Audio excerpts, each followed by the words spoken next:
They come from two diverse environments, the rustic beauty and feel of New England and the embodiment of the new America in the Southwest. The soccer stars of the Boston area and Houston have converged here in northern Dallas, where for the second year in a row, Frisco, Texas welcomes the elite teams and talents of Major League Soccer. Time for a look at New England's starting lineup presented by Adidas. Yeah, I'll tell you, it might come down to matchups, and most of those matchups come in the midfield. I think the busiest guys might be Franchino and Ralston in that respect. There is one big omission. Clint Dempsey is not on the field. Dorman's going to take that spot, but the busiest guy by far is going to be Matt Reese. Let's talk a little bit about Houston and the fact that Dominic Kinnear, the head coach, loves to stick with the same lineup game after game after game. He does not have that luxury today. He has to make a big change. Yes, he does. Houston returns 10 starters from last week's Western Conference Championship game. However, Ricardo Clark is suspended due to card accumulation. His role in the midfield today will be turned over to Adrian Siriu, and Ryan Cochran will slide into his central midfield position. If Siriu is effective today, that'll allow Dwayne Di Rosario to play in a more forward position. Eric Winalda, Bruce Arena, and Dave O'Brien with you, along with Brandy Chastain down on the field. The Houston Dynamo out of the Western Conference in orange, and the New England Revolution in blue, and we are underway in the championship match. We apologize, obviously, for our audio difficulties coming on the air with the start of the match. And that's a good sign for New England right there. Steve Ralston on the run, wearing number 14. One of the grand old men in Major League Soccer, healthy enough after his calf injury to get in there and start today for the Revolution. Yeah, they're going to need him. I think that's a big weapon that they missed last week, mostly on the defensive against DC United, but that calf is better now. He looks good today. The Revolution, league runners-up last year, but finished the season very strong this season and have powered their way into the championship match as it rolls all the way back to Matt Reese, and he's got that sunshine in his face a little bit, but Bruce, that could be an even bigger factor in the second half. You're correct, Dave. I was on the field yesterday, and about an hour after kickoff, we saw the sun being noticeably in the goalkeeper's eyes on that end of the field. So I think that'll be an issue in the second half. I think Reese saw that one pretty well as he was able to make the first save. It was Brad Davis getting in there for the blast. A little bit of confusion on the play. The linesman put the flag up and then put it immediately down. Some players stopped. A little bit of confusion there. Matt Reese ends up making a great save. Like we thought he was going to be busy. He's busy right away. But there we saw the strength of Houston once again. Their flank play with Brian Mullen getting in an early cross in front of the goal, and Brian Davis crashing the back post. It's just a perfect illustration of passive offsides, Bruce. I mean, the guy that was offside was Dalglish in the middle. Correct. Pat Onstad there, the veteran goalkeeper, now 38 years old and still one of the premier shot stoppers in Major League Soccer. We're going to see this matchup a lot today off of goal kicks from Onstad. They're going to be matching up Joseph with Di Rosario or with Ching at times, but the target for Houston is frequently Ching in these set plays. And that was Ching rising up, looking for the header. Greg Weibel there got a foot on it, and Shalry Joseph is going to be a big key today, wearing number 21 for New England in blue. As tough a tackler as there is in Major League Soccer. And he's becoming a big star here, maybe overseas very shortly. Here's Brad Davis out of St. Louis University on the attack, looking for Ching. A little flick there intended for Dwayne De Rosario. There's an offside. But again, a lot of positives for Houston. Crosses in front of the goal early in the game. A balanced attack, Davis on one side, Mullen on the other. Ching, the recipient of those crosses. Now Houston played New England to a pair of 1-1 ties this season. Really an impressive year for the former San Jose franchise, given the total upheaval of changing cities and everything that comes with that. Well, I mean, Dominic Kinnear pretty much picked up exactly where Frank Yalt, the former coach, left it. Kept them always in a 4-4-2. They all know their spots. They all know their roles. They just seemingly just keep soldiering forward. Yeah, they're a mirror image of the Yallop teams. Really Dominic and Frank have the same philosophies, and the teams have bought into it. Like you said, Bruce, I really like their flank play. Davis is a little bit different than Mullen. Mullen's going to outwork him. I think we're going to see a long throw by Siriu here. Once again, the targets are going to be Ching, Di Rosario and Dalglish. Siriu, the Canadian international. Long throw deep into the box. And it was Ching with the header. And plucked away by Matt Reese, who of course had such a terrific season. Named team MVP. Played every minute in goal for the Revs this season. So we have two of the very best in the game here in the United States defending their goals today. This one back from Michael Parkhurst, the man out of Cranston, Rhode Island. We mentioned it last week. He grew up a big-time Revolution fan. He saw the club's very first game they ever played in Foxborough when he was a kid.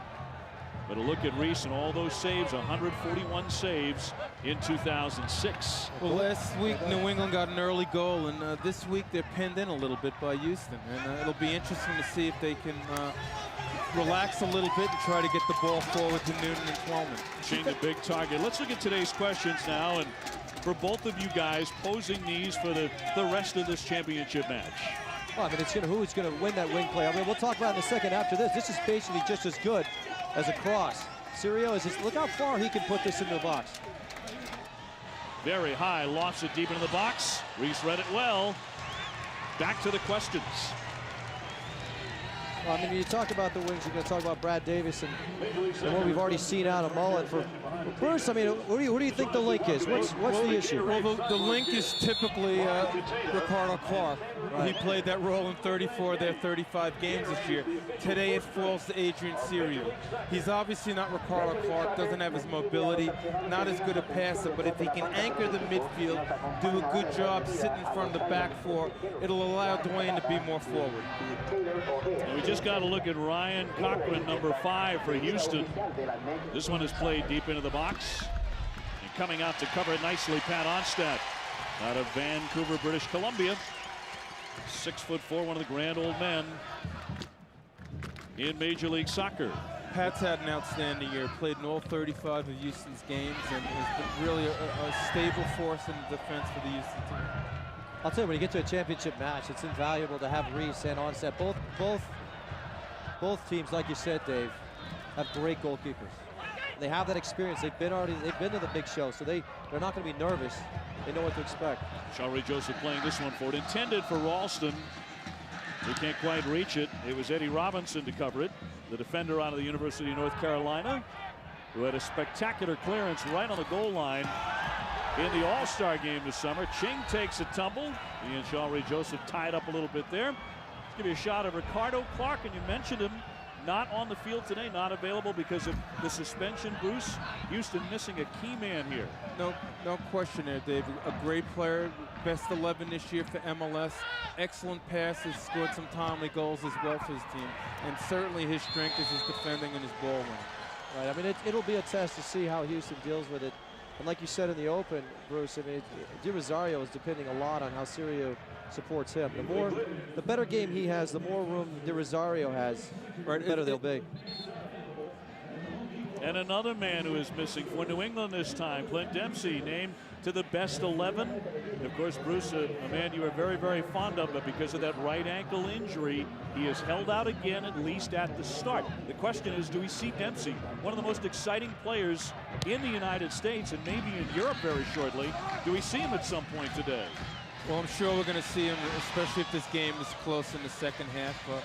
Clint's been playing all year. I don't question his fitness. If his ankle can hold up, he should be able to give New England 30 to 45 minutes today. Dalglish there, contact with Avery John, and it's Dalglish on the push as Avery John took the spill. Once again, I see it's interesting that Ralston's struggling to get forward because of his defensive responsibilities on Davis and at times Barrett. Mullen is comfortably getting forward for the Houston attack. Franchino and Ralston haven't gotten into the game yet for their teams. The system is what Houston does so well. They cover for each other so well. They know exactly where they should be out there. Hard team to break down when they go forward. That's the question today, is if they can get Di Rosario into this thing. The referee in the final is Jair Marufo from El Paso, Texas, presiding over his first MLS Cup. We'll see how that goes. He officiated 12 matches during the regular season. He's a local guy, Texan. I'll tell you, one of the other things about New England, they've had that home field chance in a championship match in 2002, and you could say it was a neutral site last year. They're playing away today. No doubt about it. They're in an away game right now. Here's Ralston holding it on the right side. Back for Jay Heaps. Heaps, a terrific all-around athlete, actually walked on at Duke as a basketball player. And eventually Mike Krzyzewski gave him a hoop scholarship. So you talk about a guy with some hops and some terrific all-around athletic talents. I played with him in Miami, and I'll tell you, he'll surprise you. He's not a big guy, but when it comes to set pieces and just overall defending, he'll surprise you, man. He's a very good player. Very blustery day here in Frisco, Texas, as it often is this time of the year. New England in blue, Houston in the orange. It's the 2006 MLS Championship game. Delighted you're along with us. And here's Houston on a turnover. Brian Mullen trying to push it wide, but a sloppy pass. And New England collects, and now on the counterattack, here's Taylor Twellman. Taylor scored the goal last week, the only goal in the entire match against DC United. It was in the 4th minute. But DC United could not get the equalizer, and the Revolution are back in the final. And this has become a recurring theme under Steve Nicol. In the final for the 2nd year in a row and the 3rd time in the last 5 seasons with Steve Nicol at the helm. It was a perfect illustration of that cover I was talking about. See those orange shirts? They always know where to be. There's always pressure on the ball with support. Steve Nicol's done a great job with this team. Guys, we're talking about the conditions on the field. For more on that, let's go to the field and Brandy Chastain. Brandy? Well, you guys have hit it right on the head. The wind is very strong. Pat has already kicked the ball over the defense of New England. What has to happen now? And Eric, you hit a mention of it right just a moment ago about cover for Houston. The ball will stay in bounds going that direction, but will run out of bounds going in the opposite direction in Houston's favor. So the team that gets the ball on the ground will be the most successful. Out wide, Rosario trying to control. Down he goes as he's tripped up. So a foul here against New England in the 11th minute. This is where Houston's very dangerous. Likely see Brad Davis hitting an in-swing into the near post here. See Rosario showing a little bit of skill. Very creative. They got to throw the big boys forward too. A couple of other guys to look at in here. Robinson might sneak it up in there. Weibel has been able to get some goals this year. He's set up way wide. But again, Cheng, Dalglish, Eddie Robinson, and Cochran, all dangerous players in front of the goal. And here's Davis with that terrific left foot, 11 assists during the season, swings it in. And that one knotted out by New England. That was Michael Parkhurst, 2005 MLS Rookie of the Year, first round draft choice out of Wake Forest. Long throw once again by Siriu. Get in there a little quicker this time. Catch him off. What a weapon this is as he hurls it in, but the catch made by Matt Reese. Matt Reese has had a busy day thus far. Here's Twellman in the center. Out wide to Joe Franchino. Daniel Hernandez who gets the start today. Andy Dorman straight ahead and out wide. New England's not been able to establish any kind of flank play. Rarely has Ralston or Franchino been able to get into the attacking third of the field. They're occupied dealing with their opponents at the other end of the field. Really tough for them to push forward. We saw a little bit of that last week, Bruce. I mean, it was rough for New England because DC had the majority of the ball, but today they're just pumping the ball forward and trying to hope for something good. Heaps looking for Twellman. Rosario with terrific footwork. He switches the fields to Craig Weibel. Weibel looking for Rosario again. He settles it, fires high! A blistering shot, but too high and up and over everything. He had some options too in front of the goal. Elected to shoot on that occasion. Why not? I mean, there are times you take a look, you don't like where the goalkeeper's positioned, just take a strike. Like Bruce said, Matt Reese has been busy. There's a great look at it. That's a good look at what he was looking at. He was probably trying to catch him on that near post. Houston has to be happy with the first 13 minutes of the game. Their team shape is excellent on both sides of the ball. Di Rosario is able to get into the attack with Mullen and Davis as well. Ching has seen a lot of service. So far, things are working pretty well for Houston. Not good for New England, though. I think a little bit scattered.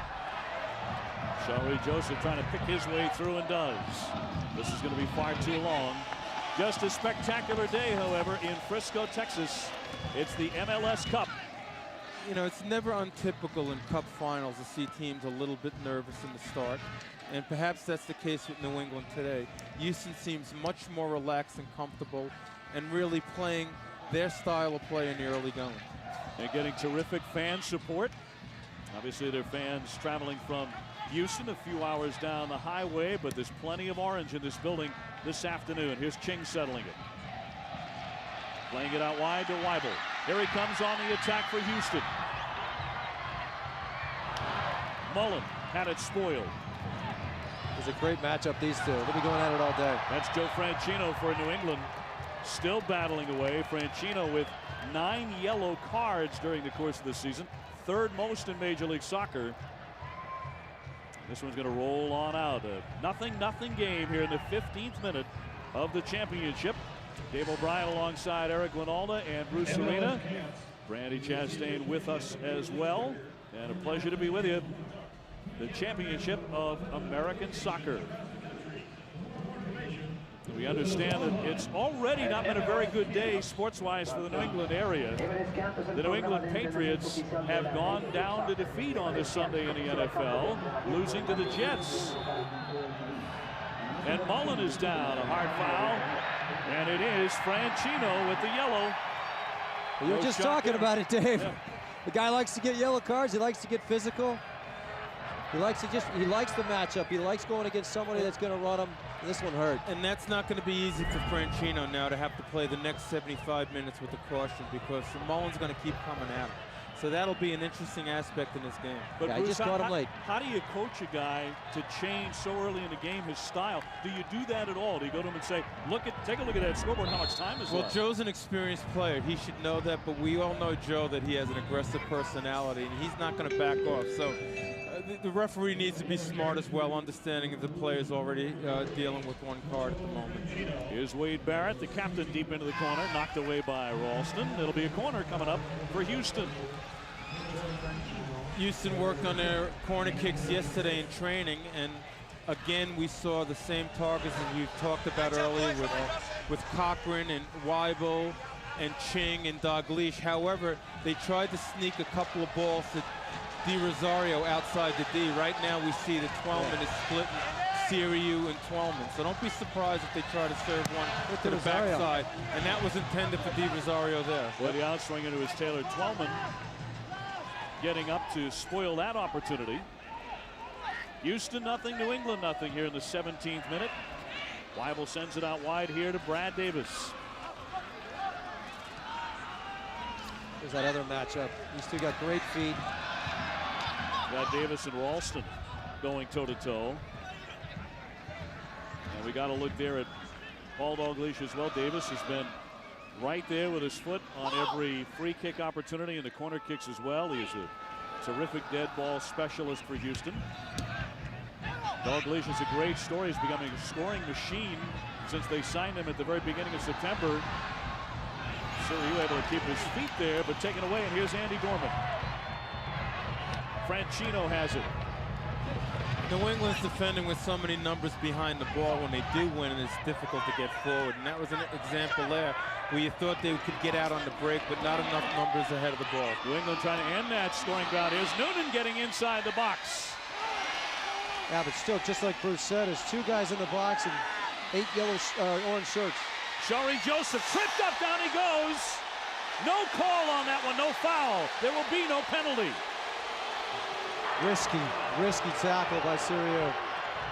Ching keeping his footing.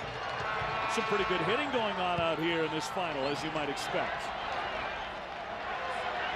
Well, the referee was in a good position, and Well, we'll get a look at it at some point, but I don't know. It looked like a foul from up in the booth here. Serio has been involved with a penalty kick last week. Actually, I agree with the referee. Yeah, I agree with him as well. I don't think that's a foul. Was it touch? No, it's just a little bit of a dive. Nice try. Excellent position by the referee. Well done. Look at us. We're being nice to referees. Once again, we're going to see Reese is going to try to target Twellman here with Noonan running off the service. Jair Marufo, as mentioned, his first MLS Cup, and so far so good. Pass did not get to Dalglish, the intended man for Houston. Dalglish, the son of the Liverpool and Celtic legend Kenny Dalglish. King Kenny, as Brandy was talking about in the open, didn't make his MLS debut until September 10th, and then scored goals in his final 2 games of the regular season, and then 2 against Colorado in last week's Western Conference title win.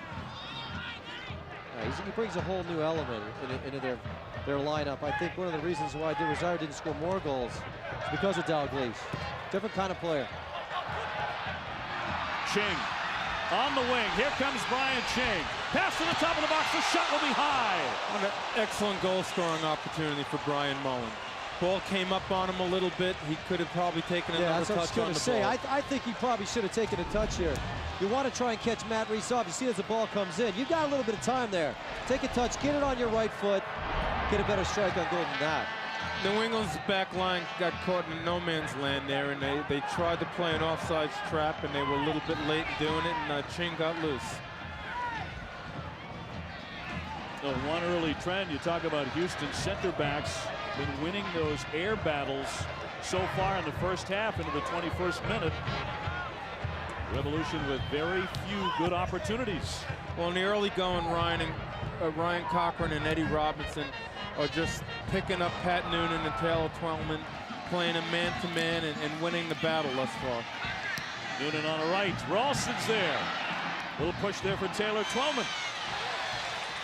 And Houston denies the opportunity again. It's the first time Houston's really had to concentrate on their defending and doing a pretty solid job here. Little push by Taylor, no call. Game is beginning to open up. Sure is. Siriu. There they go. It'll start it. Dalglish blasting away, and it was Avery John to block it. A little selfish there. He had better options than that.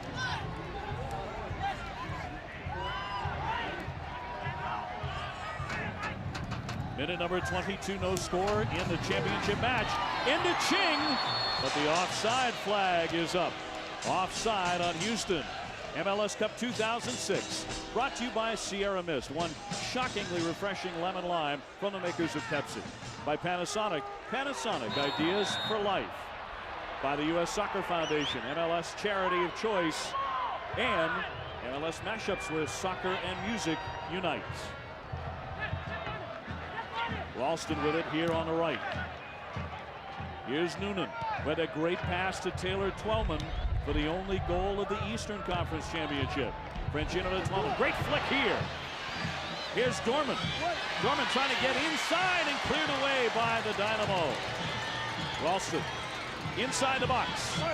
His cross intended for Taylor Twellman. And it was Weibel there to spoil. A little bit of pressure there. A lot better from... New England finally got a little bit of flank play. A good cross from Franchino to Twellman, and then coming across the field back to Ralston. Finally, they're opening up the Houston team a little bit in the attacking end of the field. There's some energy here for the Revolution finally in the first half. Ralston trying to set one up.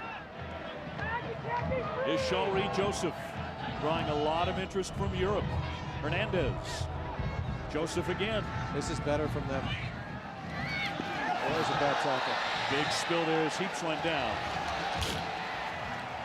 And this will produce a yellow card, gentlemen, and it on should. Brad Davis. It should. I mean, Heaps got there just a step quicker than Davis, trying to go in hard. This is a final, by the way. You'll see he just gets there a second late. I think his ball actually goes underneath his foot. That's a good tackle. Just missed the ball. So Steve Ralston to take the kick here. And the Revolution really starting to pick it up and press offensively. And Ralston is so good at these. Not on that one. That was horrible. De Rosario. A A turnover as New England gets it right back. Parker stepping up. Hernandez will swing it out. Here's Taylor Twellman, the reigning MVP in Major League Soccer until, well, just earlier this week when he lost that title. But of course, Taylor Twellman has been through a very difficult year personally and professionally. We talked about him losing his grandfather, not selected for the United States men's squad that went to Germany and the World Cup. But really, he's had a very determined year and another excellent campaign with 11 goals and 4 assists. And trying to win New England a first championship in Major League Soccer. 11 goals a little low for him. He's used to getting up there in the teens. A little disappointed with himself. Here's Wade Barrett, fine defender, good offensive skills as well. Rosario giving chase, but back over to New England. And coming up at halftime, the Dick's Sporting Goods halftime show, live musical performance from Under the Influence of Giants. We'll also show you the Sierra Mist Goal of the Year, and a man in this match has it. And Rob Stone will be joined by Commissioner Don Garber to talk about some developments for Major League Soccer as the league approaches its 12th season. All coming up at halftime. Boy, nice job by Ralston to get free of that pack of orange. Beautifully done here. Good build-up now for New England. Here's Franchino. This time they got numbers. Franchino drills it in. The header. Oh, great job what there. a great save. Spectacular save by Onstad. Great cross by Franchino. Wow. Twellman where he wants to be, and an excellent save by Onstad. Now, what is it with him? He finishes the difficult ones and misses the easy ones. I'm not saying that was easy, but wow. That's what you wanted. The last 5 or 10 minutes of the game, New England is settled in. They're starting to create, keeping the ball, and Houston's on their heels a little bit now. Taylor Twellman in perfect position to make it 1-0 New England, but Onstad was right there. You ask any forward, if you're going to get a chance, where do you want to be? There's nobody there. You'll go and walk to that spot where he just was and say, all right, right on my left eyebrow from here. That'll be fine. No, I don't think he's going to get too many chances like that today. No. Got to clear his head for that. Again, like Bruce said, what a cross. You see the pace of that cross. Perfect spot. You know, it's just right at the goalkeeper. You're trying so hard as a forward to make sure you make good contact that sometimes you hit it to the one place where the goalkeeper can make a save. And Eric, how long before you get over it during the course of a match? He's over it. He's over it right now. He's got to be. He's looking for the next Yeah, one. he wants the next chance. Yeah, I mean, but now it's a matter of making up, you know, for what's lost. So. Yeah, he owes one to his teammates right now. So it remains New England 0 and Houston 0 in the 27th minute of the championship match. And play has really heated up in the last 5, 6, 7 minutes. Intended for Shawry Joseph. Down he goes because he's playing with that bandaged up hand. It was cut in a bar incident. He wasn't involved in the fight. He was trying to get away from it, got pushed away and broke on broken glass. He cut that hand. Cochran catches one in the face here. He just runs into his teammate, De Rosario. No blame on Joseph. He's already had a rough go with the referees, but let's take one more look at the Onstad save just moments ago here. yeah, you talk about the importance of goalkeeping. Watch Pat Onstad right here. Already set, gets a little bit lucky that it's right at him. Still, the positioning's Yep. critical, and that's a veteran goalkeeper there. Kept his composure, was in a good spot, and Taylor whacked it right at him. Twice voted MLS Goalkeeper of the Year. Tough to get it by him at 6'4", 210. Houston on the attack now. Dalglish. Haven't heard much from him so far today. De Rosario. Always a threat at any moment. This one out wide to Wade Barrett now. Barrett sends it in. Good positioning from Parkhurst. And knocked out by Dorman. Noonan giving it right back. Just a little too much there for Taylor Twellman. By the way, if you would like to vote for this afternoon's Honda MVP of the match, we invite you to log on to MLSnet.com, the online vote for you, the fan. Well, it accounts for 50% of the MVP ballot, so get on right now. Bruce is the other 50%. Bruce is the other 50. That was the agreement he struck with us, or his representatives. A multitude, I should say. Dempsey Houston again. This blast is going to be wide of everything. Off the foot of Brian Mullen. And again, why not? Why not test your old roommate from Los Angeles, Matt Reese? His two were teammates in Los Angeles. Close to that corner. Matt Reese probably had it covered. No score here in the 29th minute between Houston and New England. You guys, what do you think about the matchup so far? Eric, we came on the air talking about how vital they were, particularly given the fact that Dempsey is not in there today. No, Bruce and I agreed on this. It's going to come down to the flanks. It's going to come down to guys like Ching, if they can get on the end of stuff. He hasn't been particularly busy, but both of these teams, it's a matter of who wins the wings, who's gonna win those battles and get the better crosses off. Franchino's had a good one, Mullins had a good one. Either way, it's a good game. And for me, in the early going, I think Hernandez and Dorman have to do a better job with the ball. They're not distributing the ball well. They're not getting Twellman and Noonan involved in the game like they need to. Conversely, I think Sirio has actually done a very good job replacing Ricardo Clark. Di Rosario's been dangerous getting forward, all because of the work of Sirio. Right. Houston will give it back to New England here as we approach the half-hour mark.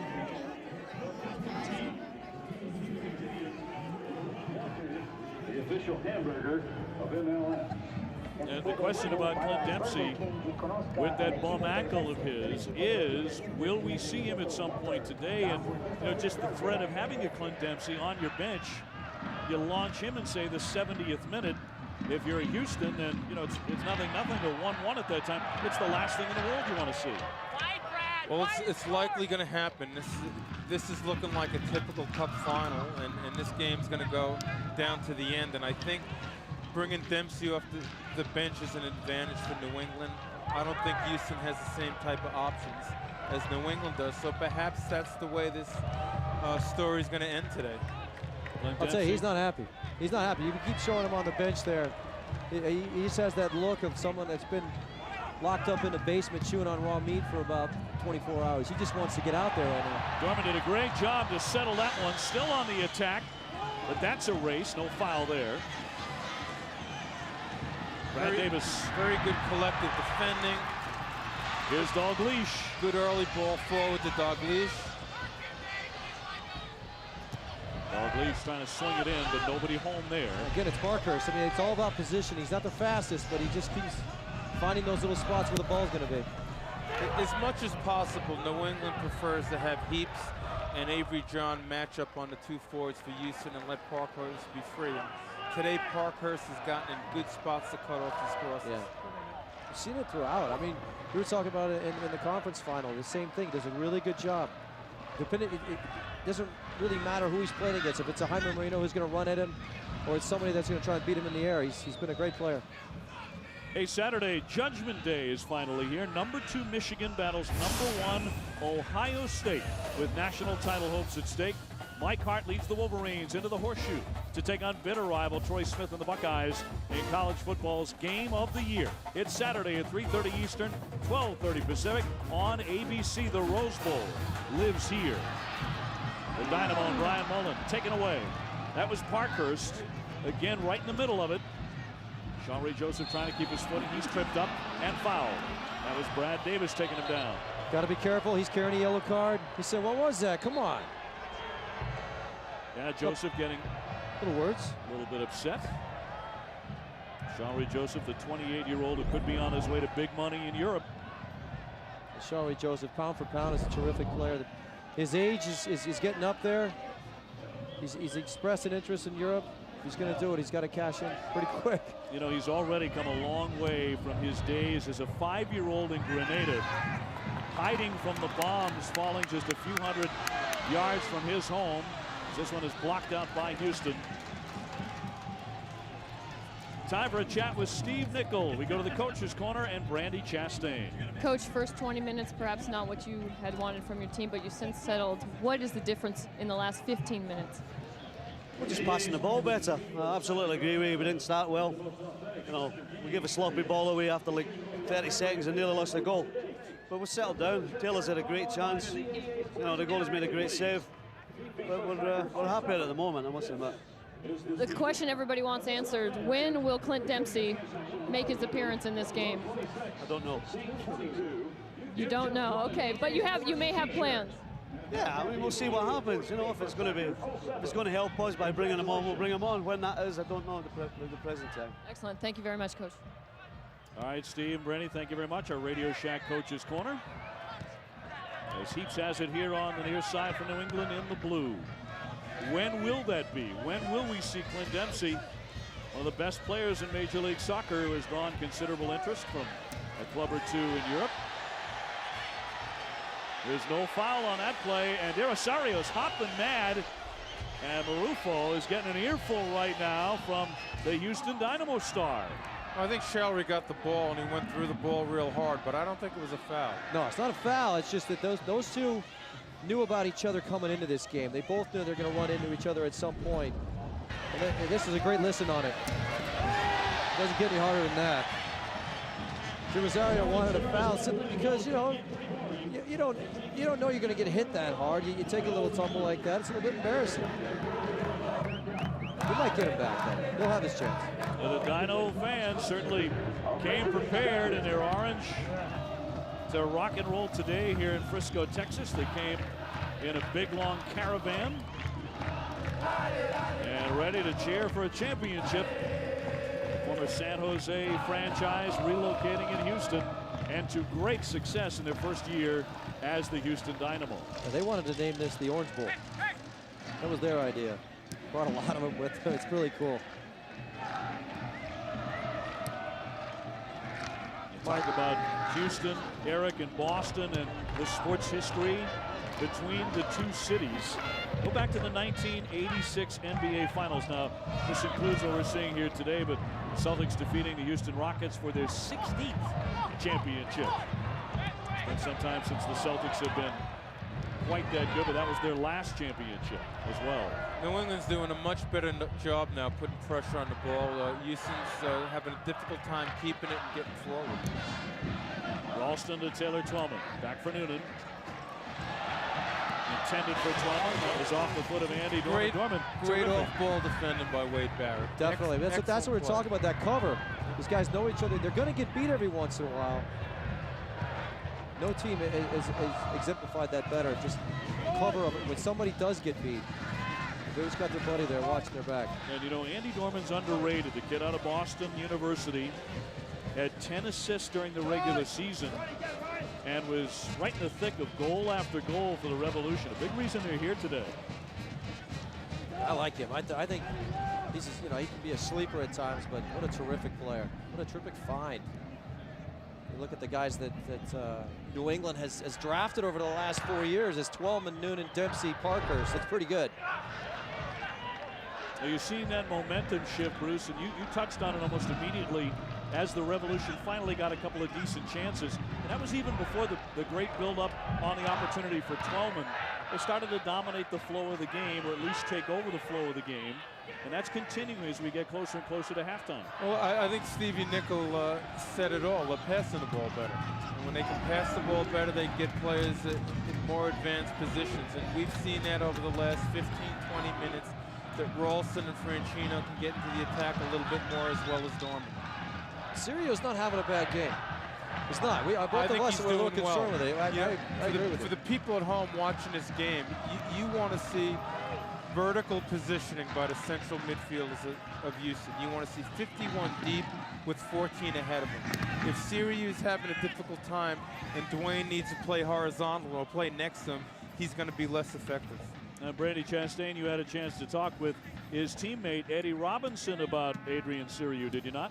Absolutely, and what Eddie said about the reason why Adrian will be successful is because he played behind Ricardo Clark for quite a few games as a center back, and he saw Ricardo as he moved up and back through the field, how he impacted the game, and now going into that position, he feels comfortable with what he needs to do for his team to be successful.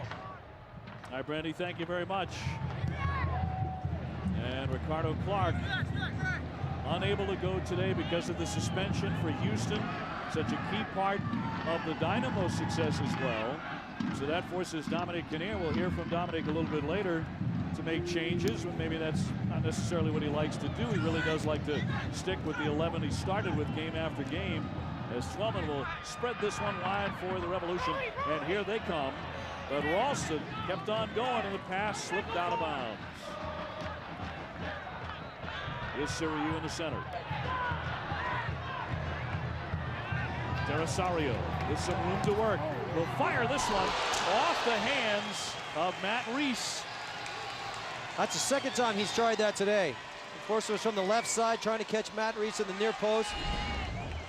And this is another chance for him to actually cross the ball to Ching, but he takes a look and says, why not? Try and catch that goalkeeper. And Matt again, Reese cheat. Eric gives Siriu some credit. Nice pass to Dwayne, and Dwayne gets forward and gets a look at the goal. Again, an in-swinger on this corner kick by Davis. Targets again, Ching, Robinson, Weibel. Davis aiming for that far post. And coming up at halftime, the Dick's Sporting Goods halftime show with a live musical performance from Under the Influence of Giants, the Sierra Mist goal of the year. And Rob Stone will be chatting with Commissioner Don Garber about some major developments for Major League Soccer as the league gets ready for its 12th season. Here we are in the 40th minute, no score. Yeah, I don't think I'm surprised at what I've seen in the first 39, 40 minutes of the game. Both teams are feeling each other out. They're a little bit cautious. They don't want to make a mistake and fall behind a goal. And very typical again of a cup final. And this is likely going to be a low-scoring game and a one-goal game. You're probably right. Wade Barrett blocking that one out, so a corner kick coming up for Steve Nicol and New England. Steve Rolson hits a great corner kick. And again, you know, Joseph, Heaps, Noonan, Twellman, and Hernandez as targets. The outswinger, the header, right there on the line is Pat Onstaff. Somehow Twellman got on the end of that. Like Bruce said, Ralston's very good on corner kicks. You got that many options running in front of your net and all that kind of traffic. That really comes down to service. The first one, Eric, all day for New England. Di Rosario with a nice little run out of the midfield. Wade Barrett didn't see that. I like the way Dwayne has played this first half. He's been very dangerous. Very active. And he's defended well. When he had to defend, he's done his job. Because when is he not dangerous? As he showed Chelsea in the MLS All-Star game, scoring the only goal and a spectacular goal in that victory in the stunner over Chelsea. Siriu and Rejon there down on the side. You look at Di Rosario, still fired up. 11 goals during the season. And at any moment capable of making it 1-0 Houston.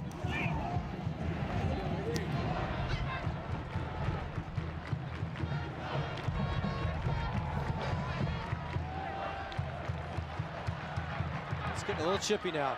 Here's Di Rosario, sent forward. Dalglish intended for him. Pass a little heavy. You talk about Taylor Twellman. So far in the first half had that golden opportunity, but services to the head and to the feet on Taylor. It was a great cross from Joey Franchino. That's the one that he's trying to forget about. I mean, I think he has, but man, you want that one back. You really do. I mean, that's like Bruce said, you let your teammates down with that one. You're not going to get a lot of looks like that. Boy, Ching taken down hard. No foul there. Shawry Joseph right in the middle. Trying to keep his footing. Tripped up. 42nd minute, 0-0.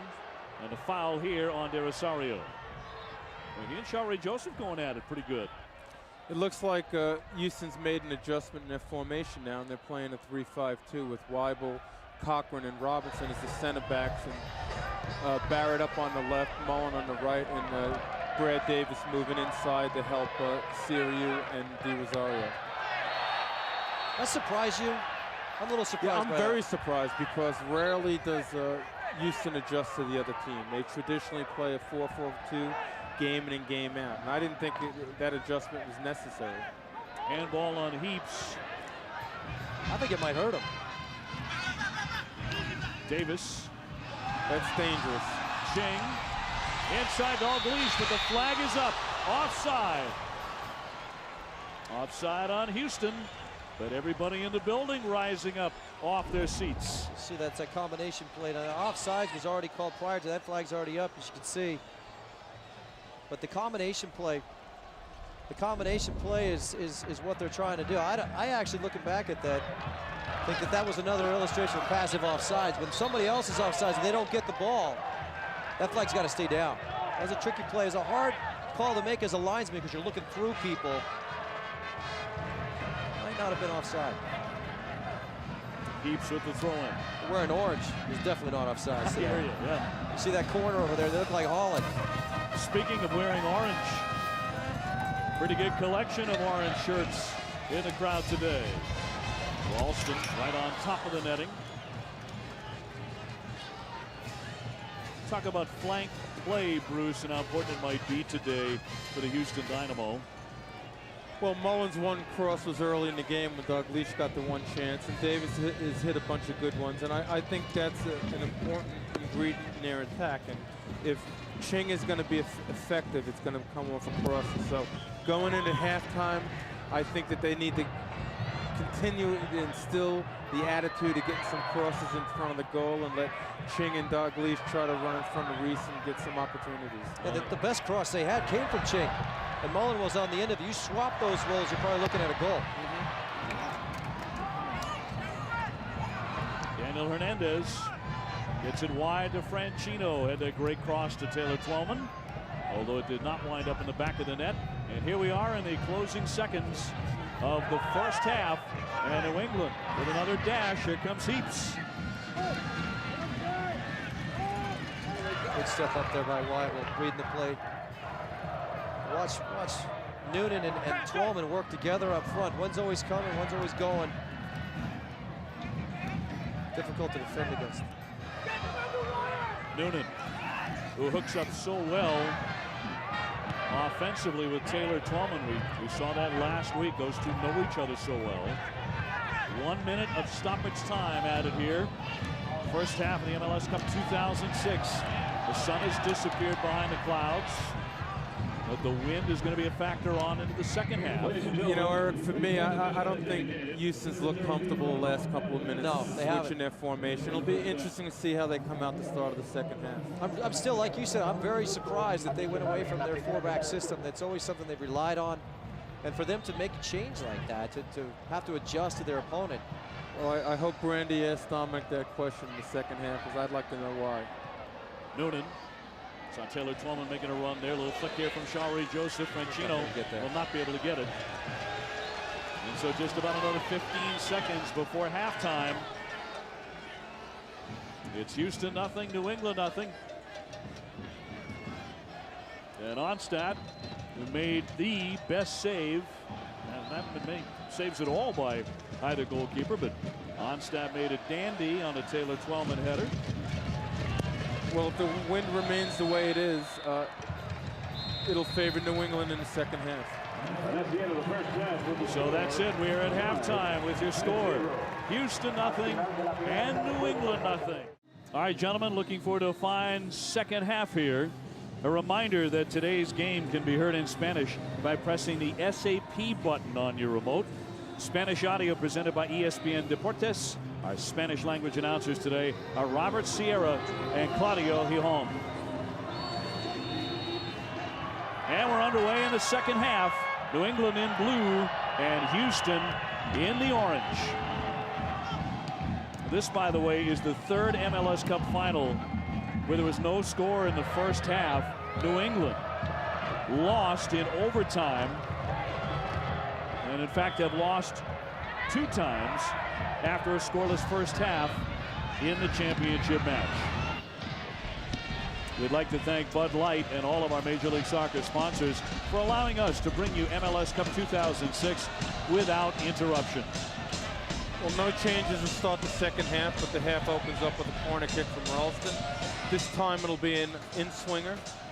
Once again, Shawry Joseph, Twellman, Heaps, Noonan, and Hernandez are the targets. New England with just 1 corner in the first half.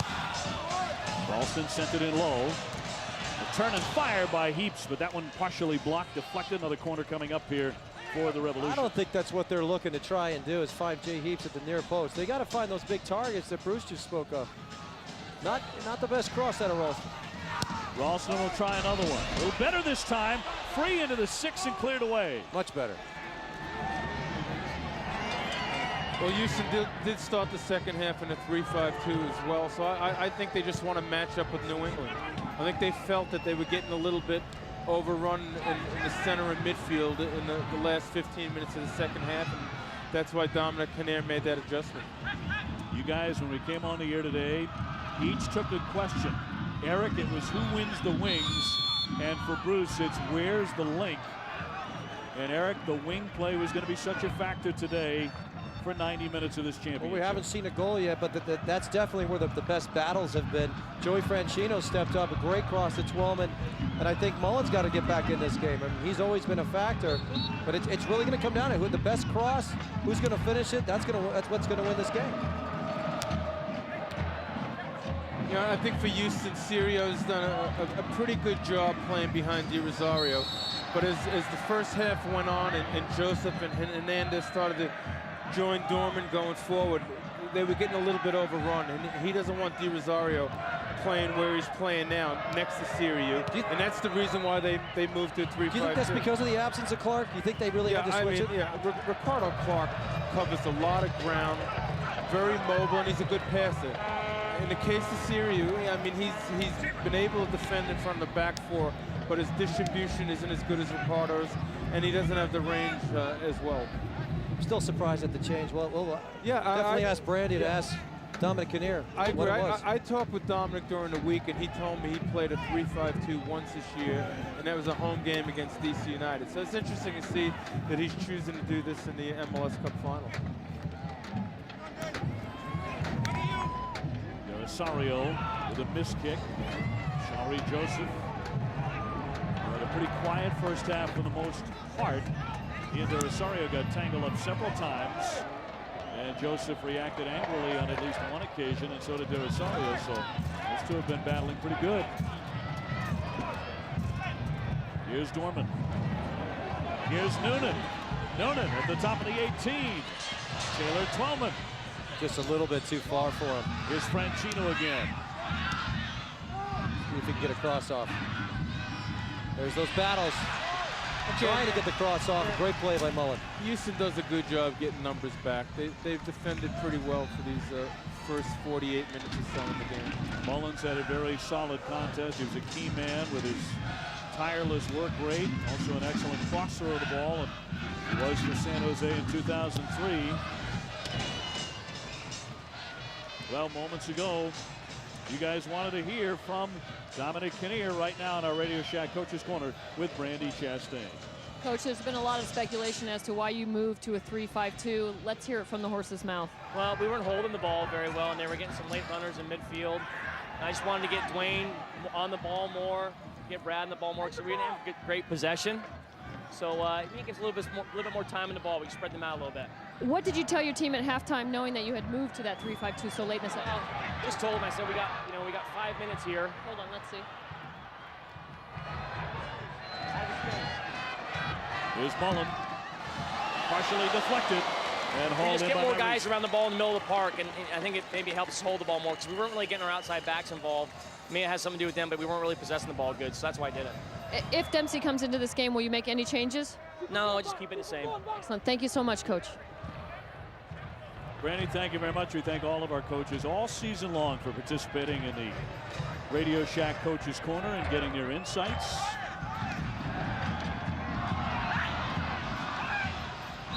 And Noonan calling for... Man, he got the call after all. They did get the call. And finally, a very delayed call, but Dempsey starting to get loose on the side. Nothing here as we are into the second half of MLS Cup 2006. Bruce Arena alongside Eric Ronaldo, Brandy Chastain, and Dave O'Brien with you. No score. But Daniel Hernandez lining up a free kick here along with Joe Franchino. Franchino wearing number 8. That's a pretty big wall, Dave, for this kind of situation. I mean, somebody's got to be open in here. It's either going to come in near or that way. Typically here it's a 2 or 3 man wall. So Hernandez Houston's dedicating more numbers into the wall than they need to. Well, Onstad held up there on the play, and the whistle will go against the Houston Dynamo. A little bit of confusion there, as Bruce just said. I mean, usually you would have 2 guys out there, and that gives you numbers up in the box. Against New England here, 52nd minute of play. And Pat Onstad who made a terrific stop in the first half to prevent Taylor Twellman. Somebody's made a run down there to see if they can allude to making a change. Connor Smith may be coming into the game. The U.S. Soccer Foundation. And it looks like it's Joey Franchino, the man shaken up, and in some manner will try and figure it out. Joey's limping a little bit, so Smith will be coming left flank, and I'll tell you, that's a change that I think is going to help New England. Smith did a great job last week coming to the game against DC United. He's an effective player.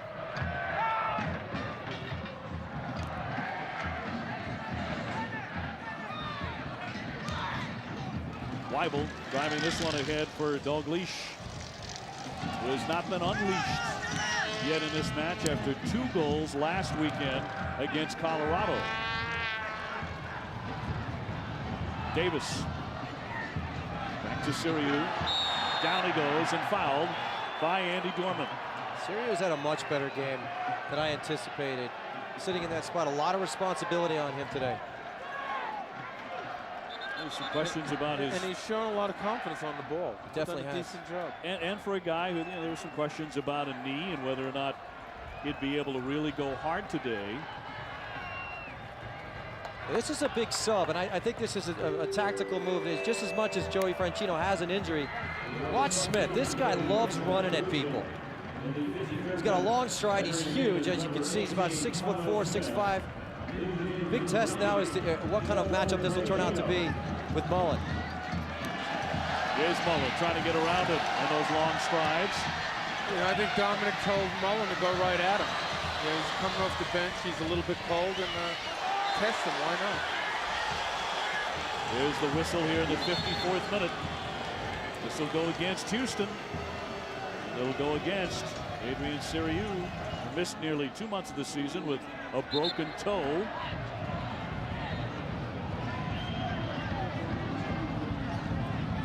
It's interesting to me that New England has basically all of their reserves up and warming up, and Houston has them all sitting on the bench. So Dominic's not making any changes at the moment. I would think at some point Moreno will come into the game for Dalglish if they need a goal. And of course, New England has the huge weapon of Clint Dempsey, presumably available despite the bad ankle. Bruce, how long do you wait? What's the appropriate time to bring him in if in fact he's going to play today? I really believe 60-65 minute mark they'll bring him in. We watched him train yesterday and he looked fine, so I think he's certainly capable of that. The other issue you have to think about it as a coach in this situation is that if this game ends a draw after 90 minutes, you have another 30 minutes to play, and the question is, does Clint have enough gas in the tank? Is his ankle strong enough to play 60 minutes? That's a great point, Bruce. I mean, the worst case scenario is he's involved with 2 subs today. Goes in and has to be pulled right back out. So the only one that knows the answer to that question, I believe, is Stevie Nickel and Clint Dempsey. The U.S. Soccer Foundation, MLS charity of choice, encourages soccer players, coaches, and teams to donate driven back by Houston, intended for Ching. It'll bounce on out. You know, we talked about Dominic has a tendency to play his entire team for 90 minutes each and every game. And I think that's the situation now, but now we see some of the players getting up. But both coaches now have to prepare to go into extra time. We mentioned New England has the wind at its back here in the second half. A man down here for the Revolution. Looks like Dorman. Yeah, it is Andy Dorman. And it's Siriu with the hit. He's going to get a little talking to here. He's always got a tendency to get involved in these kind of tackles. Right through the back of Dorman. Normally you'd see that call. Anytime you see somebody with, as far as dangerous play is concerned, when you come from behind like that, usually you get whistled on it. Nothing on that one.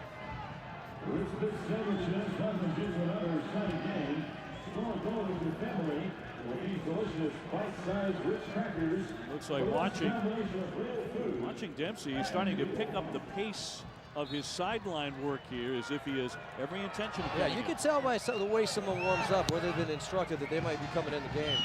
From the looks of it right now, it looks like he might be coming in. Yeah, I think so. And just to mention the substitution for Franchino, we need to keep in mind that Joey had a yellow card in the first half. So those are generally good candidates to take out in the game. of Franchino playing in his 3rd MLS Cup. He's earned a yellow card in every one of them, and all before the 25th minute. So he's keeping that trend alive. Here's Dorman blasting away, deflected, right to Smith. Dorman's playing in a much more advanced position now in the second half, and he's becoming dangerous. Smith and Mullen, this is a terrific battle. Back and forth they go. A couple of times Mullen has just dusted Smith here on the right flank. And Mullen won't give up on anything. You could beat him 5 times, he'll still keep getting up and chasing you.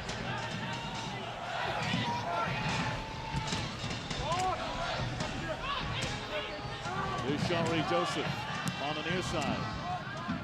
Long swinger here, and out it goes. In the 58th minute of the championship match, it's New England nothing, Houston nothing. Siriu a little bit shaken up as we go back down to Brandy Chastain.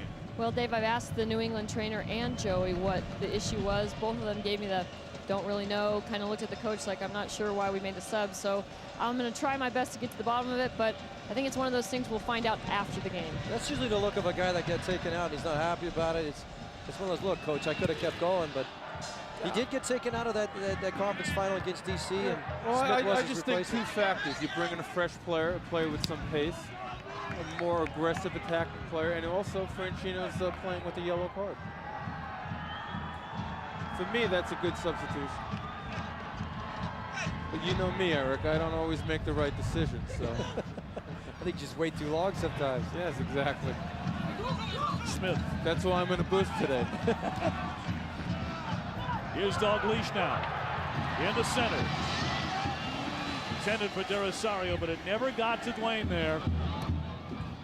And those have been the 2 most dangerous players for the Houston Dynamo down the stretch. Well, De Rosario always is, and Dalglish has become a real impact player from September 10th on.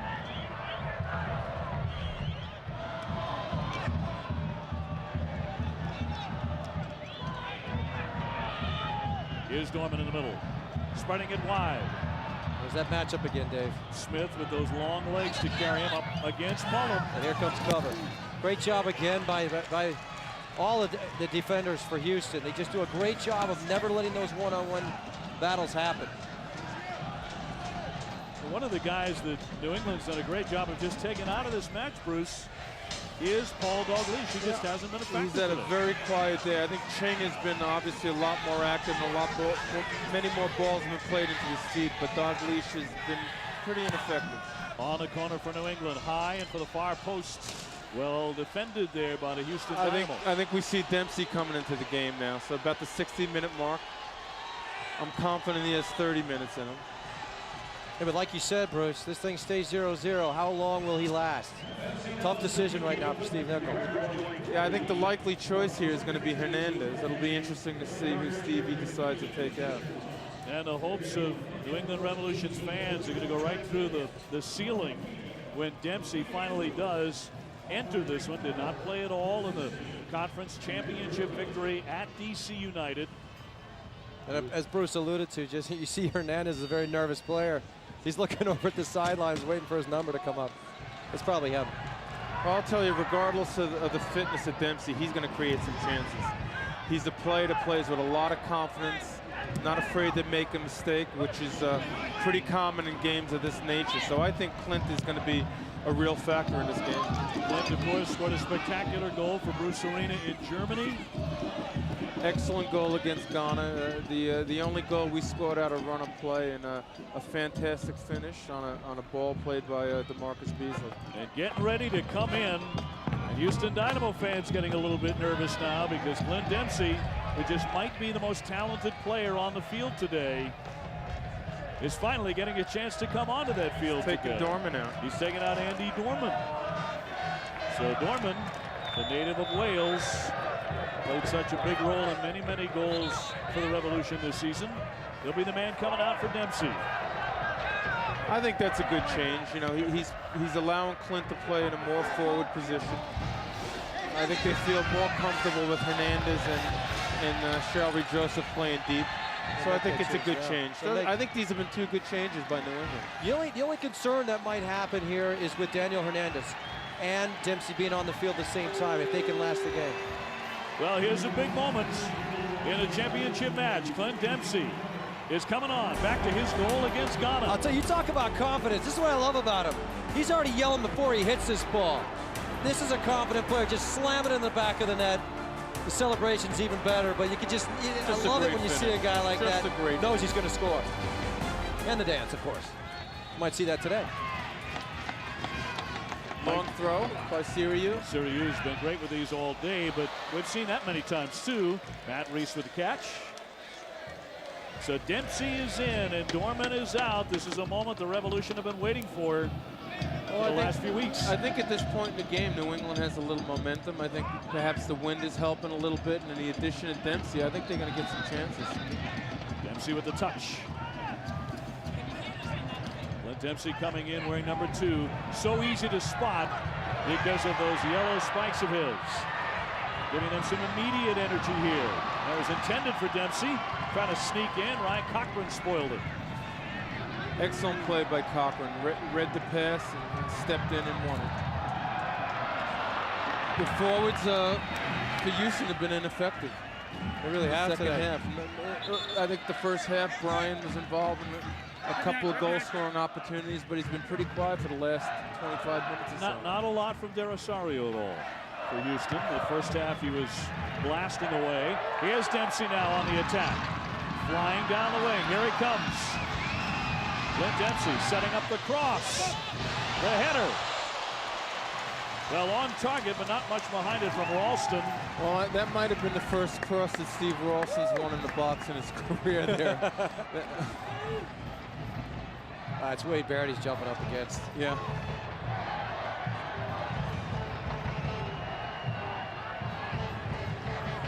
Yeah, I tell you, it looks like Houston's run out of gas a little bit. Game has definitely slowed down a bit, you can tell.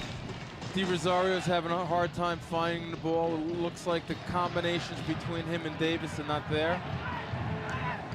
And again, maybe unfamiliar with playing in this type of formation. Eddie Robinson, very cautious here. De Rosario. And right across the field, and in the midfield in particular, it's straight matchups. So it's pretty easy for New England to get around De Rosario, and they know that that's where the ball has to go.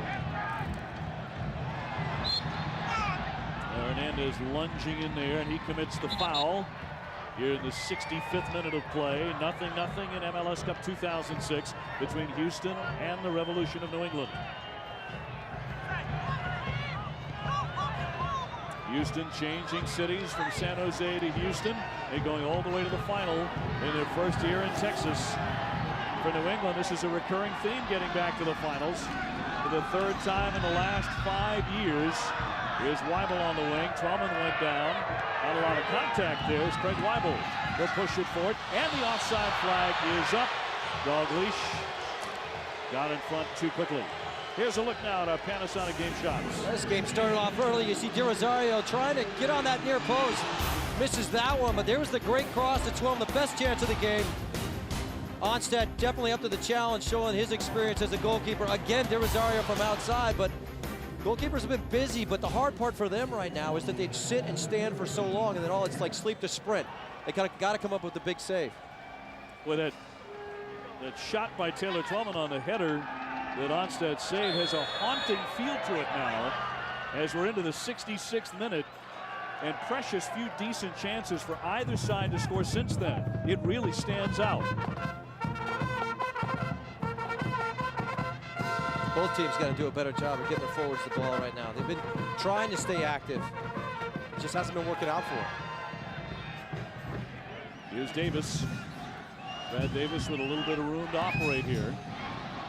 Dalglish trying to get position. Never did get off a shot. Mullen covers this. Swing and a miss by Ching. This shot saved by Reese. Well, that's exactly what I'm talking about, Dave. Wade Barrett with the shot, but Reese with the stop. A swing and a miss by Ching, which really surprises me here.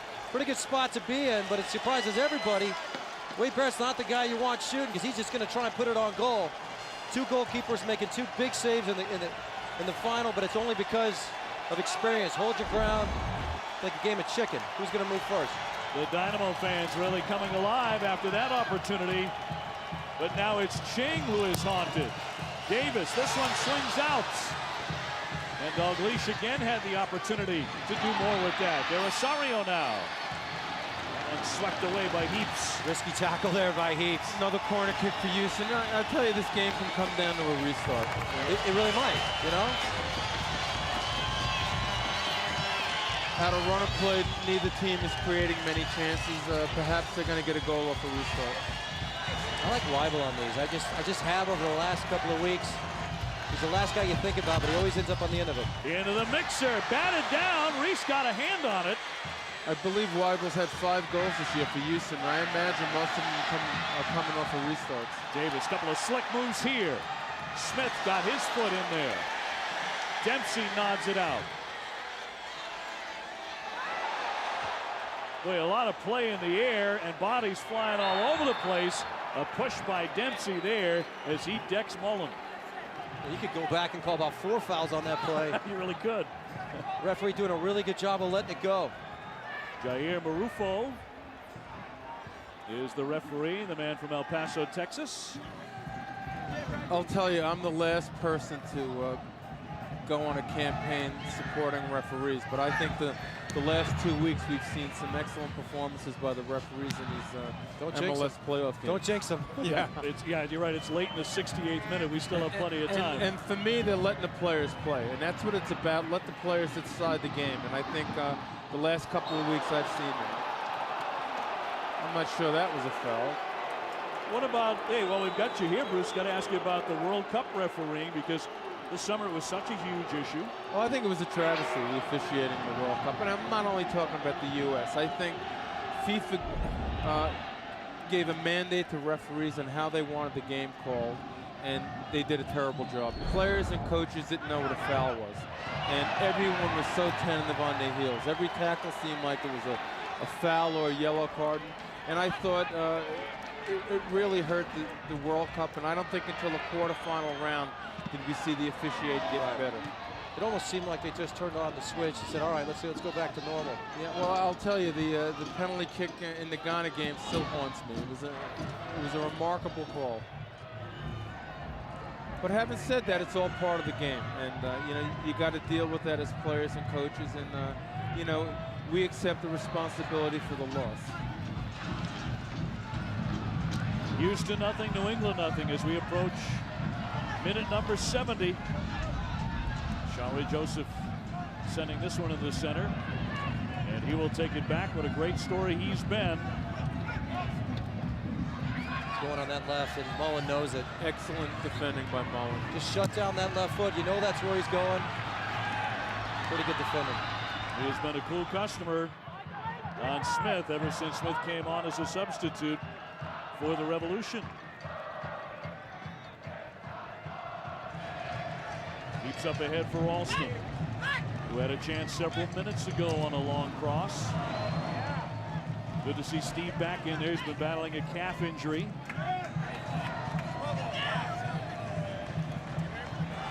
He's logged over 30,000 minutes, mainly as a wide midfielder. I think Houston's getting ready to make a change here, and I think Alejandro Moreno will be coming in the next couple of minutes for Dalglish. That would be my guess.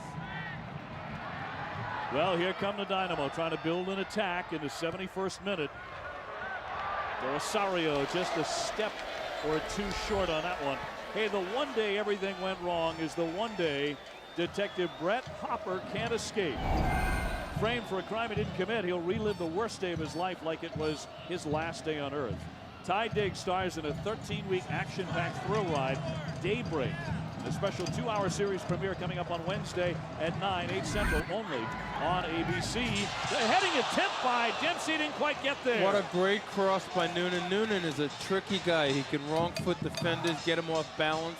Served a great ball in the 6-yard box, and Dempsey was where he was supposed to be and didn't put the ball away. That's a great look at it, too. You know, you see Serio just having to rethink this. A great look at it because as you're a defender going towards your goal, I'm not touching that one. And I'm not going near that. When defenders have to face their own goal, it's difficult. Boy, Dempsey heading for that far post. Great little touch there, but not high enough to get over Pat Onstead. So we went from the daybreak promo, almost to a game-breaking goal here, as Dempsey was just a little shy. That's why he's in there. I mean, he's going to sneak in those little spots. He's very effective in the air and on the ground. But it's just a beeline for the goal. He'll come out of that deep spot and outleg you and just get right in front of the net. It's almost like a Michael Ballack from Germany. He'll just sneak right down the middle, and sometimes you can't defend against it. Well, the other guy I've got to wonder when he's getting into this match or in the second half is Brian Ching. When we're going to see him do something to really rattle this building. Siriu trying to get free. Heaps was there to defend him. You know, that's the thing, though, Dave. You got a guy like Brian Ching out there. He might look like he's asleep for 89 minutes, but the second that he wakes up, this game's over. Well, I think there's two reasons why Ching is in the game right now. There's no flank play by Houston because of the matchups in the 3-5-2s. And secondly, Houston's having a difficult time getting the ball with Di Rosario. And Ching relies on the service of Di Rosario. So they're missing that and flank service, and it's taking Ching out of the game.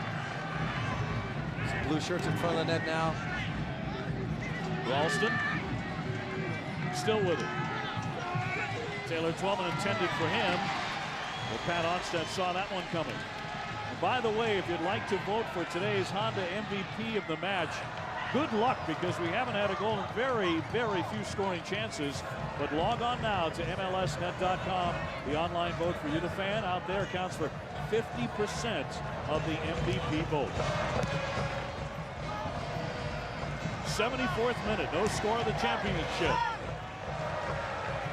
The men in orange are the Houston Dynamo.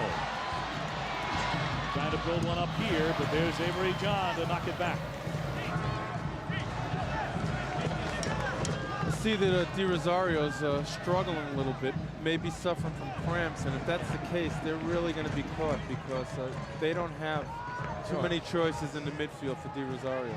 If they don't have Dero in there, they got to go around him. They can't go through him. We'll see how he does. He was stretching a couple of seconds ago. There he is with the ball on the right side, gives it up to Mullen. Mullen trying to get around Smith. He has the ability to go to his left, see? Sends it in, and it's flicked up high and over everything off the head of Dalglish. Yeah, that's the only difference, I think, between Smith and Mullen. When they go at each other, you know Smith's going around it. He has that option of going inside. He's trying to cut off his right foot. Mullen does a really good job of taking that inside track. You see, he's cutting off the wing. He says, why not? I'll just take you with speed and get inside of you, because I do have a left foot. He uses the right on that one, but good matchup on the wings again. Mullen and Brian Ching in particular work very, very well together. Don't be shocked if it comes down to that combination. Giving it off to Davis here. So you're splitting this one wide. Rosario letting that one run. It's a misread there by Dalglish. Taylor Twellman tangled up. He's fouled. 75th minute. Nothing. Greg Weibel has been known to commit very hard fouls throughout his career. Well, it's a good part of the field, the foul. You don't get punished by it. It slows the game down a little bit. Takes away any counterattack that they may have tried to put together there. So it was a good foul by Weibel. You mentioned the read by Dalglish moments ago, the misread more accurately. More on that. Let's get on to Brandy. Well, Dave, I did speak with Paul yesterday about the fact that he is new to this team. There are a lot of things he says I'm still learning, and I think he's learning a little bit in this game too, that he needs to get into a few other spots to be effective in this game. Another good spot by Barrett to win that ball. De Rosario from Dalglish. The deflection spits out into the corner. De Rosario going down, tangling up with Steve Ralston. Revolution just out hustling Houston on that play. Both tackles by Ralston and Heaps. End up with the throw in. We'll keep an eye on De Rosario and how you both mentioned that maybe cramping is going to be an issue for him as we progress late into this contest. Just about as even as he gets statistically. The shots each side with 9. Davis able to save this one. The shot wide of it, after that corner.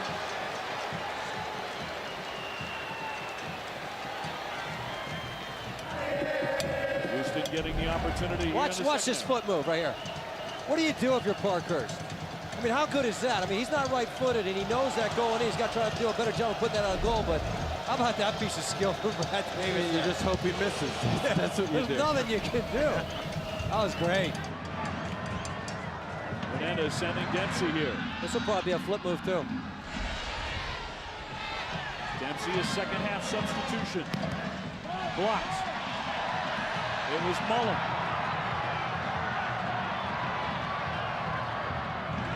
That's a bit of lack of confidence from Dempsey, getting in that spot and not doing really anything.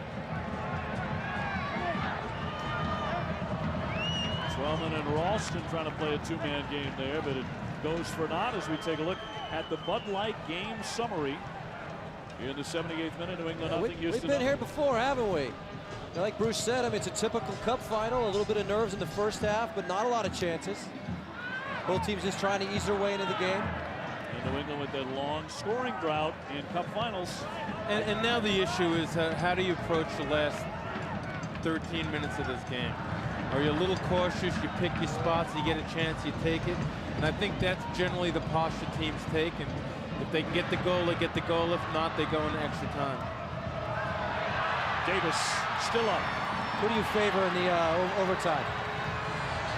I'm not sure I favor in the overtime, but there's Chang with the flick.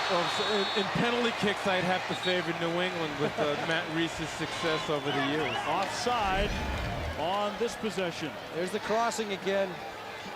But I still think that New England has more depth, and the next change can help them. But having said that, here's the first change of the day for Houston. I think it's going to be Moreno for Dalglish. Let's see what decision Dominic makes. Ching misses that one barely. Taylor Twellman with a blast as he turned to fire. That's not the angle he wanted. You can see him drawing it up. That's John Spencer, former player for Colorado Rapids, the assistant coach, trying to write it all down for Moreno, and he's not listening. That's a stunner, Bruce, as a player not listening to his coach. I don't think that ever happens. This is a first, and you're right, it will be Dalglish coming out.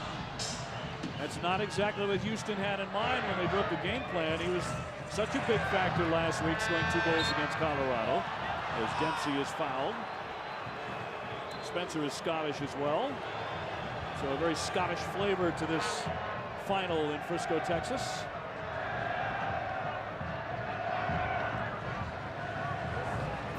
Michael Parkhurst goes wide for New England. Revolution trying to win their first MLS Cup. They've been here before down this same road, and it has not turned out well as Ralston has it. Inside, Taylor Twellman trying to settle airborne. And the Dynamo will clear this one. That's Craig Weibel again. Here's Ching going hard with Avery John there, and Avery John with a foul. We will see that sub pretty soon. Moreno will come in the game for Dalglish. What's the over-under on how fast it is until he gets fouled? I'm saying in less than a minute he's on the ground.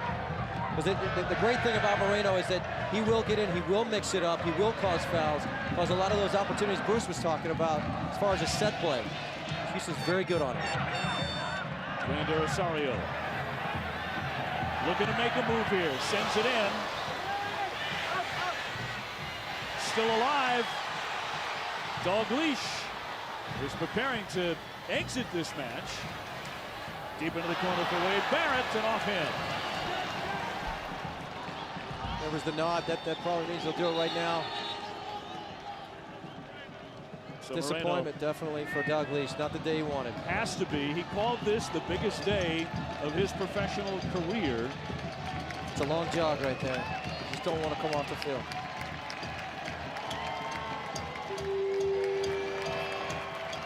Talked about Moreno suffering a lot of fouls and just how quickly it might be before I mean, that's what he's going to do. I mean, he's a lightning rod. He causes so many problems for defenders. He doesn't give up on plays. He's going to back into you, run at you. He's a complete pain in the butt, to be honest. if you're a defender, you know what you're getting when this guy comes on the field. And I think it's a good substitution. You know, he's been a first-team player most of the year for Houston. He's going to be very comfortable in this situation, and he's a player certainly capable of getting a goal. What a good play by Mullen there. A little unlucky not to win that. Smith went airborne. Brad Davis with the foul. Those are chances a player can take. If he doesn't win the ball, New England's still 70 yards away from goal. Right. So, Brian's able to get a foot in there, win that ball, they're going to goal. Well, no score about 82 minutes in. But New England trying to change that right here. Each back to Ralston. Taylor Twellman, the intended target, and played out by the Houston Dynamo. Now, should it end 0-0 after 90 minutes, we will go on and play 2 15-minute overtime periods in their entirety. No golden goal to try to settle it then, meaning no sudden death. And of course, if we still don't have a result at that point, it is on the penalty kicks. Again, another good play by Parker. Step in the front of Ching to win that ball. Noonan. Let's see what he can do. Likes these little pockets. One of the most dangerous strikers in Major League Soccer. Inside, deep, but caught. And Onstad, the man on the spot. There's really only one spectacular save in the match, and that was Onstad on Taylor Twellman in the first half after the nifty cross by Franchino, who has since been substituted for. Only one outside of that, Dave, would be Matt Reese standing up on Wade Barrett, but not as good of a chance. I mean, it really wasn't. You would rather see, if you're in Houston's corner, you'd rather see somebody else taking that shot. Weibel on the right flank. Mullen. Here's Moreno. Back inside to Mullen. What a great play by Mullen to get that ball in front of the goal. And another excellent play by Jay Heaps in front of the goal. Yeah, we talked to Steve Nickel a little bit about Mullen, and he said that work rate is what you have to worry about. That was the thought process in putting Smith in there to try and mark him, but he has not slowed down for 1 second this game. He's relentless. Houston very dangerous on these guys. They scored 8 times. Weibel is not marked. I don't know why. He just constantly sneaks in there. Nobody ever picks him up. I think Houston needs to get a play to the first post. Here's Davis. Sent inside and knocked out. Twellman trying to get to it. Around there, Rosario. Here's Brian Mullen again. Talk about work rate. Look at that. One side of the field to the other. Well, there's 2 tired teams on the field right now. The only guy that's not tired is Brian Mullen. There's the first attempt at a foul. I don't know, how long was it? How long did it take? Maybe 3 minutes. That's an eternity for this guy. Avery John with the hit on Moreno. Hey, watch, it's really not that bad. Just that's a typical. I like the little dive at the end. You would admire that. Hey, you got to do it. Here's Davis. Don't let him shoot. Straight ahead, he'll fire. Then near post. In the 85th minute, Dominic Kinnear has not seen his Houston Dynamo tuck one into the net. The New England Revolution trying to win their first cup after several chances. But no one has scored in this one as we get to the very late stages of regulation.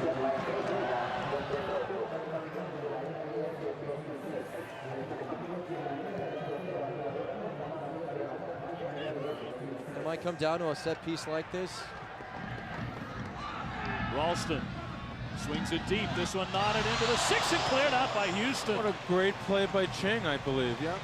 It was indeed Brian Ching. Brian Ching ruining Twellman's day again. Yeah, I think that's a design play where Heaps came in late for the service. An excellent play by Brian Ching. I'll tell you, he isn't there. Twellman's looking at a sitter. Ralston will take the corner.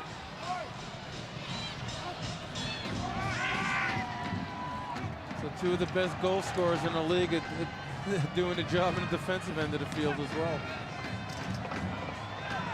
Shawry Joseph, he's been quieted for most of this match. Dempsey trying to flick there. Twellman. Referee John coming up, and here's Smith on the left flank, attacking with a very dangerous left foot.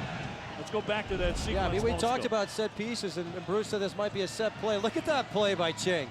Look at the reaction of Steve Nicol here. This is where you kind of draw these things up and you think that this is going to be something good. Well, that's the non-reaction. There it is right there. He's still thinking about it.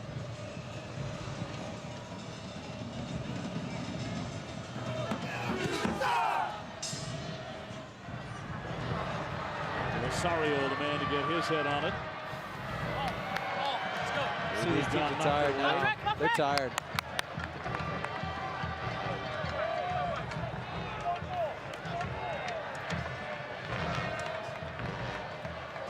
Siriu. See Ching trying to get position on that play, but Parkhurst was there. Dempsey to Ralston. Here's Heaps. New England trying to build a last-minute attack here in regulation and grab the cup. Noonan. Just don't know where he's going.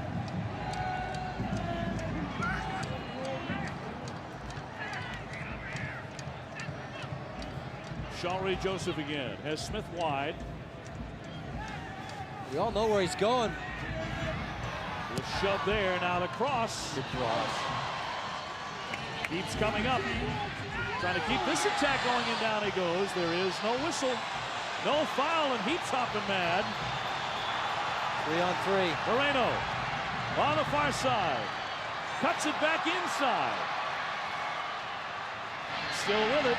Trying to feed Ching. That's the last ball Brian Ching wanted in the 88th minute of this game.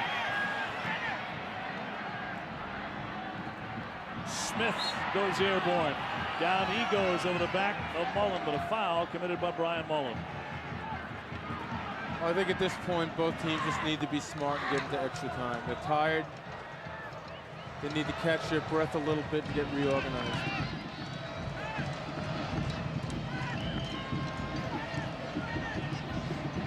Shawry Joseph. Little chip there for Dempsey. With Siriu cutting inside. Very good positioning by Siriu. And a foul. The final pass just let him down. Give him the thumbs up, but still you want that thing a little bit farther in front of you. You run onto a hit it first time. Very similar to that goal he scored in the World Cup. Just run onto a hit it first time. Don't take a touch. Put it in front of me. That's what he's thinking. Looks pretty calm going into this last minute. Or mad. You can never really read him. Into the final for the second year in a row, and the third time in 5 years is Steve Nicol, the New England head coach. Weibel. Greg Weibel trying to move it up to De Rosario. De Rosario with a golden chance here to cross it. Moreno's so open. Yeah, I think he needed to play that early. Yep. This ball wouldn't just settle for him. He wanted it.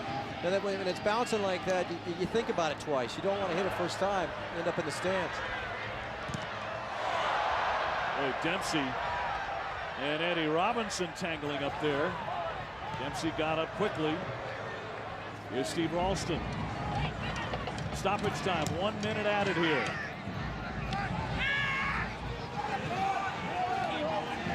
Here's Wade Barrett. Davis gave it up. 1 minute of stoppage time. Ladies and gentlemen, the fourth official has indicated. Being announced here in Frisco, Texas. One last cross. Try and get ahead on it. Ralston, too much. Smith's trying to save it, but cannot. They're asking a bunch of tired people to try and close him in the corner and try and get something out of this game.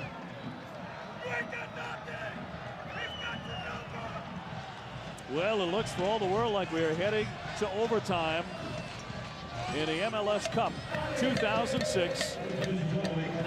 New England nothing, Houston nothing. And the final seconds of regulation here.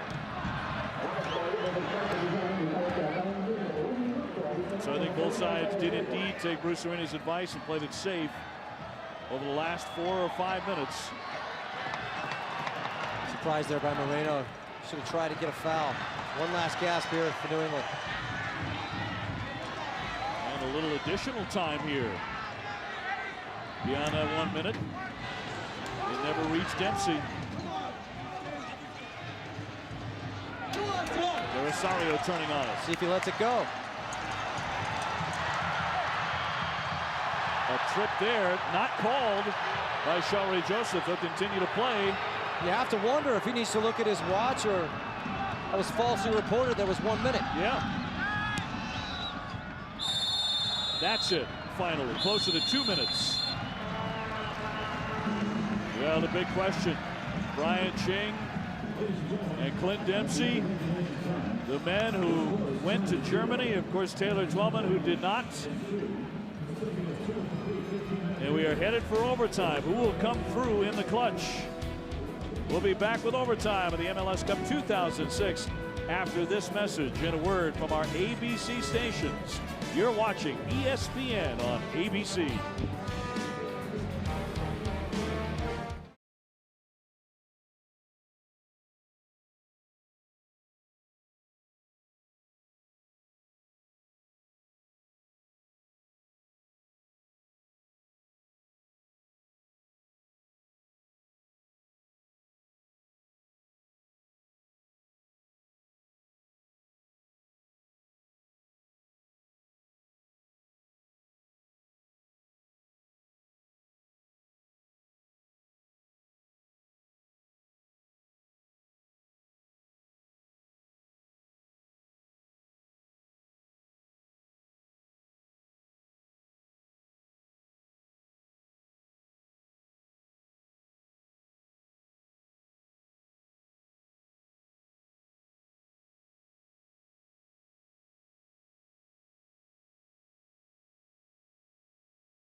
Ready to start overtime, and all three of New England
Ready to start overtime, and all three of New England's finals have now officially gone to overtime, and they still have not scored in an MLS Cup final. Look at the format now as we move in to the first of the 15-minute overtime periods.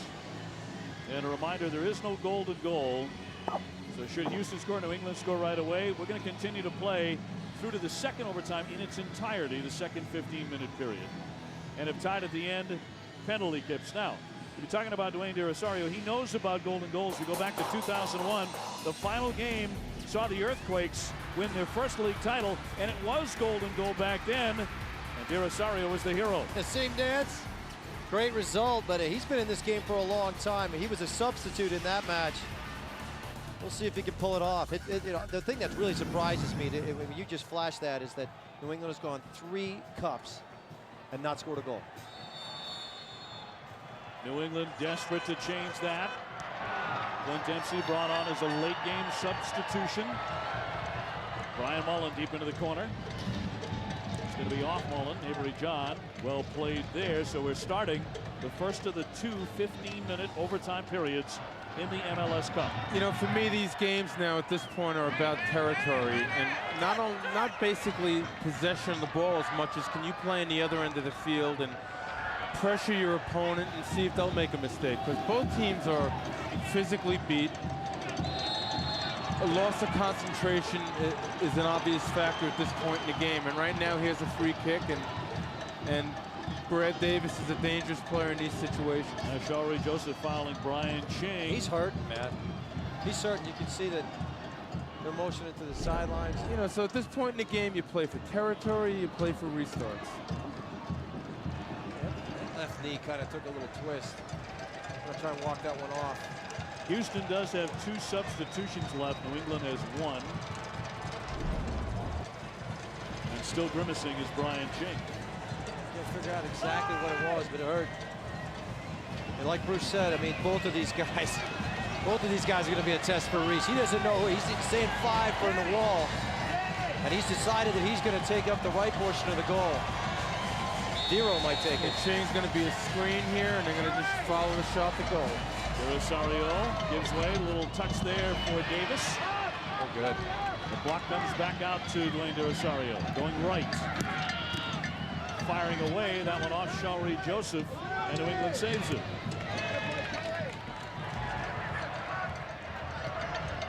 Now, Bruce, we talked about it earlier. You said it might come down to a set play. 1996. How'd that finish for you there? I mean, went into overtime? Overtime in New England. Moreno gets right by Heaps. He leaves him in his wake. Trying to target that pass. Another good play by Parkhurst, getting a foot out there to intercept that ball. Well, but to finish that in 1996, Eddie Pope gets it on a set play. Marco Echeverri corner kick. Eddie Pope drove it home from the near post.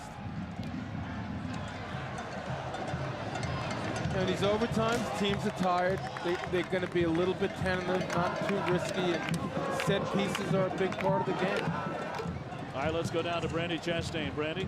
At the break, Dominic told his players, look, give all you can give, and if you're gassed, let me know. I've got 2 subs. Let's not leave anything out on that field. Let's bust our tail at the beginning of this half. Also, he encouraged the guys, like Bruce said, keep possession of the ball, and he specifically was talking to Alejandro Moreno up front. The longer he holds on to the ball, Brandy, the better the chances that he'll get fouled. Tired people don't want to chase you. They just want to kick you. That's what he's thinking right now. Get the ball, get fouled, get in front of the goal. Well, I think it needs to be said, both back lines have been very solid today, and perhaps that's an easy observation when it's 0-0 in the first overtime, but it needs to be pointed out. There's a mistake right there by Siriu, losing the ball in his defensive half of the field. But then Dempsey could not get it to Twellman in a good position. Yeah, Siriu has a little bit of a knee problem, and perhaps it's beginning to act up.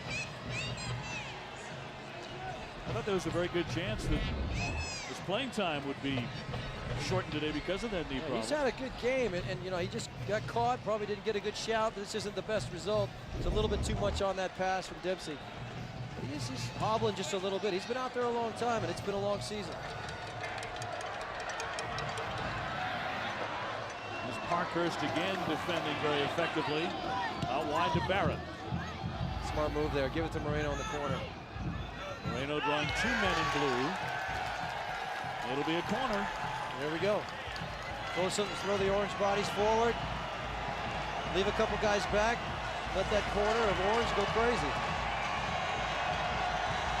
So Davis at the corner. And that's where all the fans are for Houston, down in that corner. Keep an eye on 16 Weibel. Still not anybody close to him. Davis drilled it low, and it's flicked high over the top of the netting. Oh, so close. Moreno there. We just said it. We just said it. Get the ball and get yourself in front of the goal and try and get a chance. Just in front. Man, I'll tell you, if he just gets a little bit more of a glance on that, he's got a good chance in that upper corner. Great look there. They didn't miss by much. Skimming over the top of that mesh.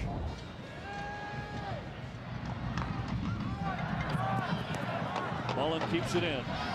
First overtime. New England nothing, Houston nothing. In the 2006 MLS Cup, Bruce Arena. Derek Winalda, Brandon Chastain, Dave O'Brien with you from Frisco, Texas, and Pizza Hut Park.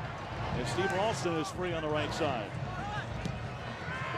Back to Michael Parkhurst, who's really been solid on that back line in front of Matt Reese today.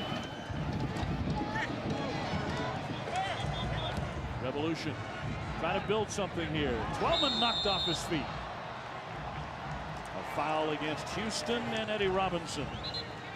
The one thing that Taylor Twellman does a lot is 1- and 2-touch soccer. He'll trap it and pass it. His third touch just kind of threw Eddie Robinson off. He knew it right as he did it. Usually Twellman will get the ball in, get it off his feet, find somebody wide, get in front of the net. Hernandez looks like he's just going to take a blast at this. Play for the rebound here. New England's got plenty of players in position in front of the goal to follow the shot. Hernandez has the wind at his back as well. Give him a little extra lift. Fires it low. Again, it's Ching. Ching making his way all the way back to make the defensive play. It's Ching marking Twellman.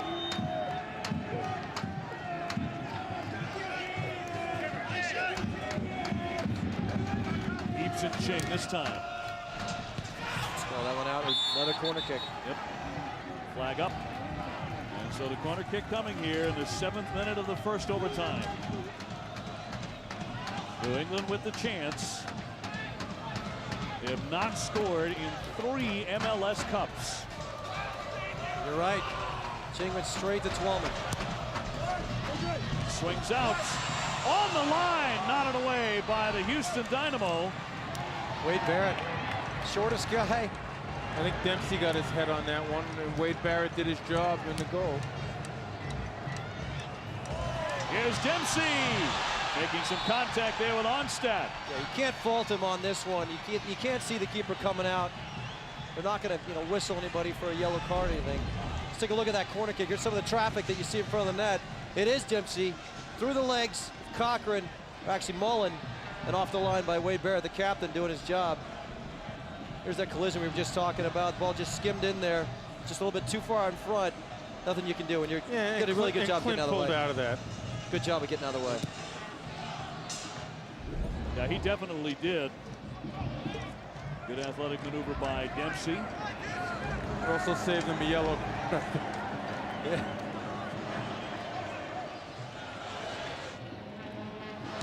Onstad launches this one. Flicked by Ching. And trying to settle it. Tangled up with Smith, who goes right over him. Going to continue to play here. It's Dempsey. Hey, look at Cochran just throw him right to the ground. And a foul on Ryan Cochran to make sure Dempsey couldn't get started. That will be a yellow card.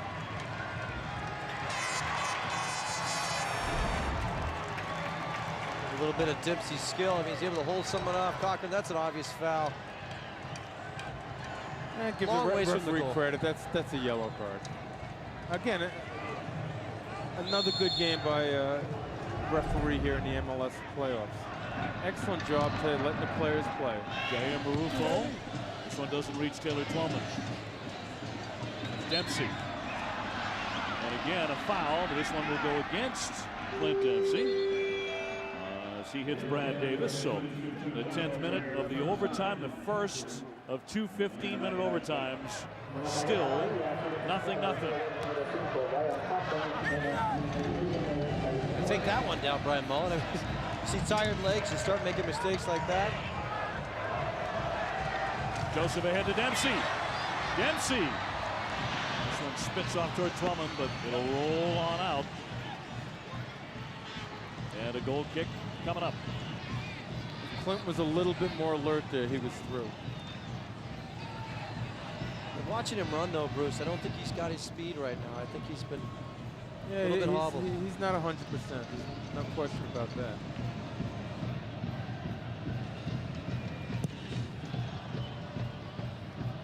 Shawry Joseph drives this one back the other way to Cochran.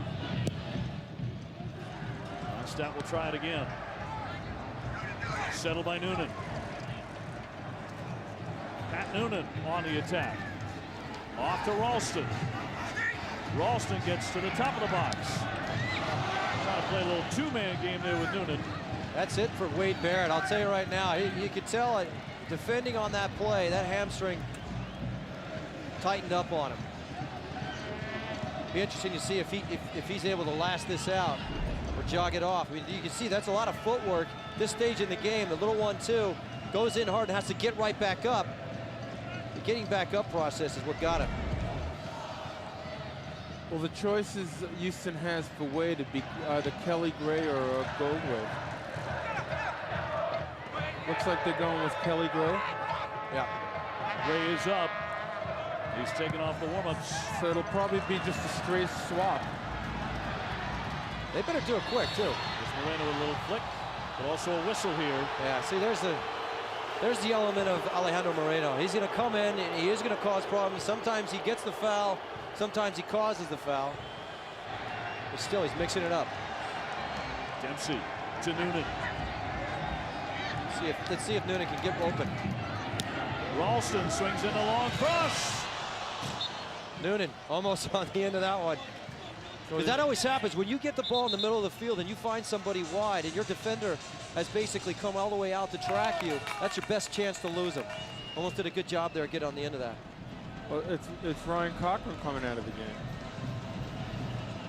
So Cochran coming out and Kelly Gray coming on. Kelly, who came on as a sub for Chicago in the 2003 final, will come on in the 2006 final for Houston. You look at the subs remaining, it's one for each side, but Bruce Arena, what do you make of this one? I'm not certain about that. There must be a problem with Cochran. He must have a little bit of an injury. He does. I mean, talked to Bruce Morgan before the game. He's got a problem with his hip. It has been bothering him. But I still think Wade Barrett needs to get out of this game. Here's Smith, a yellow knocked card off his feet. Yep, there comes the yellow out of the pocket of Marufo. And Weibel will take his time getting up because he knows it's coming. He did take a knock on the inside of that left leg as well. This is dangerous now. I mean, as you see the foul, he's going to stand him up. He just takes it on the inside of that knee. That's the worst spot to get hit. That ain't going away. It's just not going to go away. It's going to bug him the rest of the game. But now you got two guys. Wade Barrett is still hobbled. And we'll see how Weibel does after he gets his yellow card. He's waiting for him to stand up. Worst feeling in the world. Weibel wobbly and also carded. Greg Weibel made quite a comeback. He was out most of 2005 with a torn ACL and LCL and spent the season as a radio analyst on the San Jose broadcasts in the Bay Area. He likes this gig a lot better. Hernandez will fire away at the far post, but far too much. So here we are, deep into the first overtime. A corner kick coming up. Gray is in. 0-0 Houston and New England trying to decide the MLS Cup 2006. Ralston sends it into the mixer there. And a whistle, contact there, a foul to go against New England and Shawry Joseph.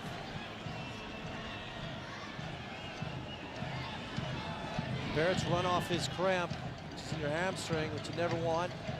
De Rosario's hanging tight with those calf issues. These guys are tired.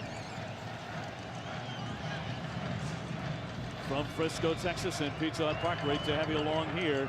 It's the Houston Dynamo and New England Revolution. The championship of American soccer. Houston in the orange, New England in the blue. No resolution yet. Twellman off to Joseph, keeps his feet. Smith eating up large chunks as he moves ahead quickly. Houston in possession, and here's Brad Davis.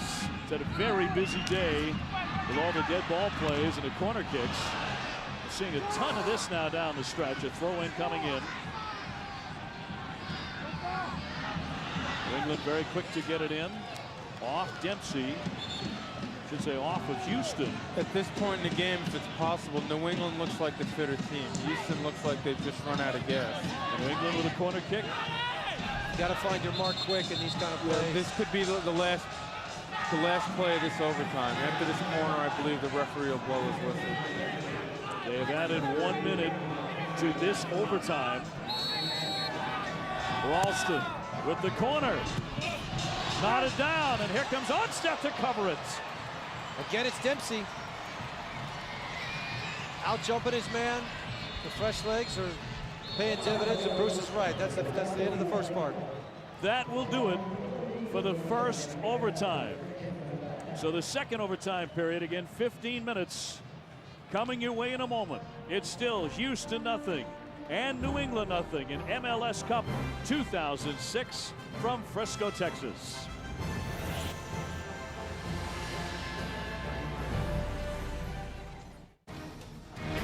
Well, prior to today, the Revolution had been to 2 MLS Cup finals, both times leaving empty-handed in 02. They're beaten by Carlos Ruiz. The Galaxy won in overtime. And then last year, again against the Galaxy, and again it goes to overtime, this time losing by virtue of a Pondo Ramirez goal. But today, we're heading into the second overtime, and it's the Houston Dynamo and the New England Revolution. Still 0-0. Dave O'Brien alongside Eric Winalda, Brandy Chastain, and Bruce Arena. We are underway in the second overtime. And coming up next, ABC World News tonight, Sunday. New England in the blue, Houston in the orange. Dempsey off to Heaps on the near right side. Dempsey trying to get through. Cut off that time, and Houston's been doing that all day long. The back lines have been so steady for both sides. Great performances tonight. Serio has been amazing in that spot. I thought he was going to be a big question mark. He's been a warrior. They've had to make some adjustments in the back. Kelly Gray's been great thus far. We were a little unsure of him, but I'll tell you, they've really come up big today. Now, Brandy Chastain, you've played in an important overtime, as we all recall, rather important. How about this? Well, the one thing that keeps coming up in my mind is calculated risks. You know, you don't want to do anything to give the ball away that's going to cause the other team an opportunity to score a goal. You know, the voices in your head get a little bit louder and louder about keeping possession and making good decisions. So it's a real mental game at this point. The physical part, we're all tired, but it's who's going to be the strongest mentally that's going to come out on top. A handball there on Wayne De Rosario in the second OT. A little shove there by Clint Dempsey. This play's got a little bit snippy. That was on Dempsey as he took down Brad Davis. One more look at our overtime format. We've already had one scoreless OT, no golden goal. We're tied at the end. It's on to penalty kicks, just like at the World Cup in Germany, if you're following us there at the FIFA World Cup.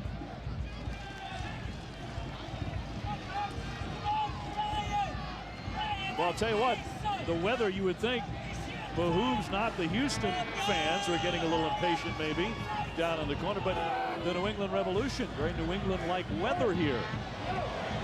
It has gotten a little brisk and chilly. Moreno on the attack now, trying to turn it around for the Dynamo.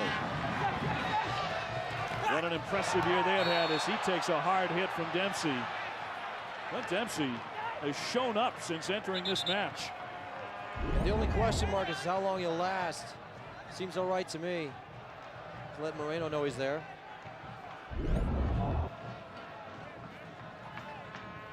Man, no one more than Dempsey would love to finish this thing off with a goal.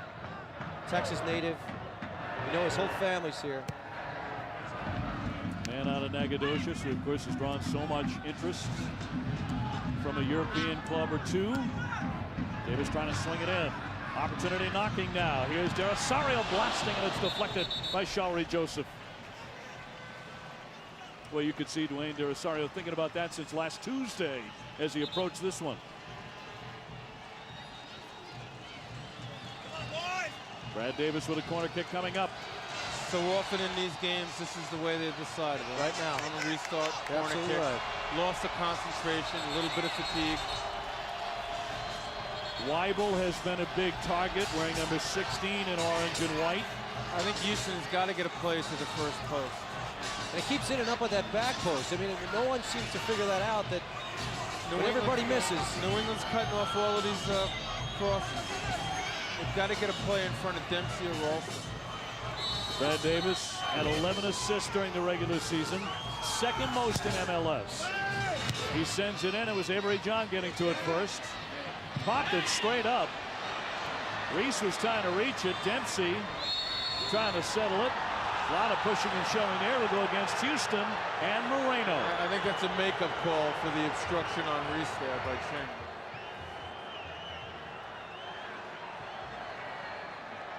There's the instigator. It just never ends. One way or the other, he's going to be involved in some kind of foul. Not a lot there. Not a lot there at all. A little smoke bomb on the field here. That did not come from the Revolution fans, obviously. Kick that thing. That hurts if you kick it. He's afraid to pick it up, I guess. Yeah, I would be too. I wouldn't want to be touching it. Immediate prosecution. Halloween not quite over. For the Dynamo fans who made the trek here to Frisco, Texas from Houston. It looks like New England's prepared to make their last change with Laurentowicz. Perhaps for Dempsey, or not Dempsey, or perhaps for Hernandez. Jeff Laurentowicz, we saw him last week play extensive minutes against DC United. And I'm wondering if they're just thinking about locking things down and going to penalty kicks because of the success Reese has against penalty kicks. Smith gets free, however, working his way into the box. Flings a man aside. He just tossed Brian Mullen to the ground pretty viciously there, and that'll be a foul on Smith. That matchup, we said it before, Mullen just will not give up on a play, ever. And here comes Hernandez. Yeah, I think he's more frustrated that yeah, he stayed with them. Laurentowicz getting ready to come on, and a year after playing just 1 minute in his rookie season, he started 19 games this year for New England, and Hernandez is out. He's proven to be a good player in the league. He's done a very good job in his rookie season for New England. That's the last substitution for the Revolution. We are into the second of the two 15-minute overtimes. And it's still New England nothing and Houston nothing in the championship match. Wade Barrett trying to get something started. Off Ching's chest. Laurentowicz gets his first touch.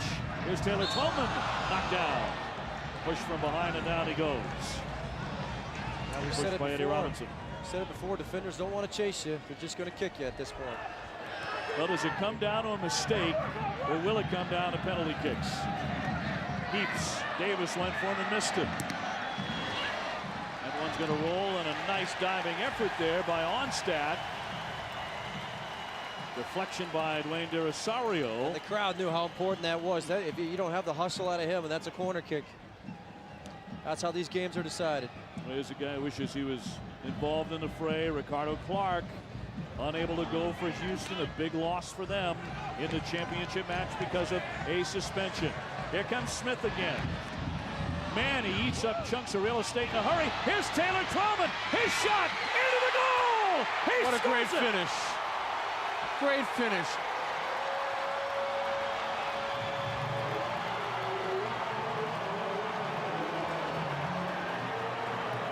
Kelly Gray fell asleep on the play and kept him on sides.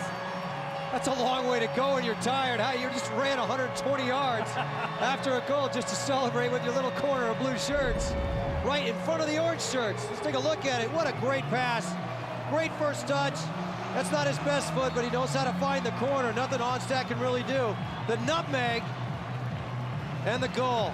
Just a little bit late with Kelly Graven right in the corner. I'll tell you what, he's waited a long, long time for that goal.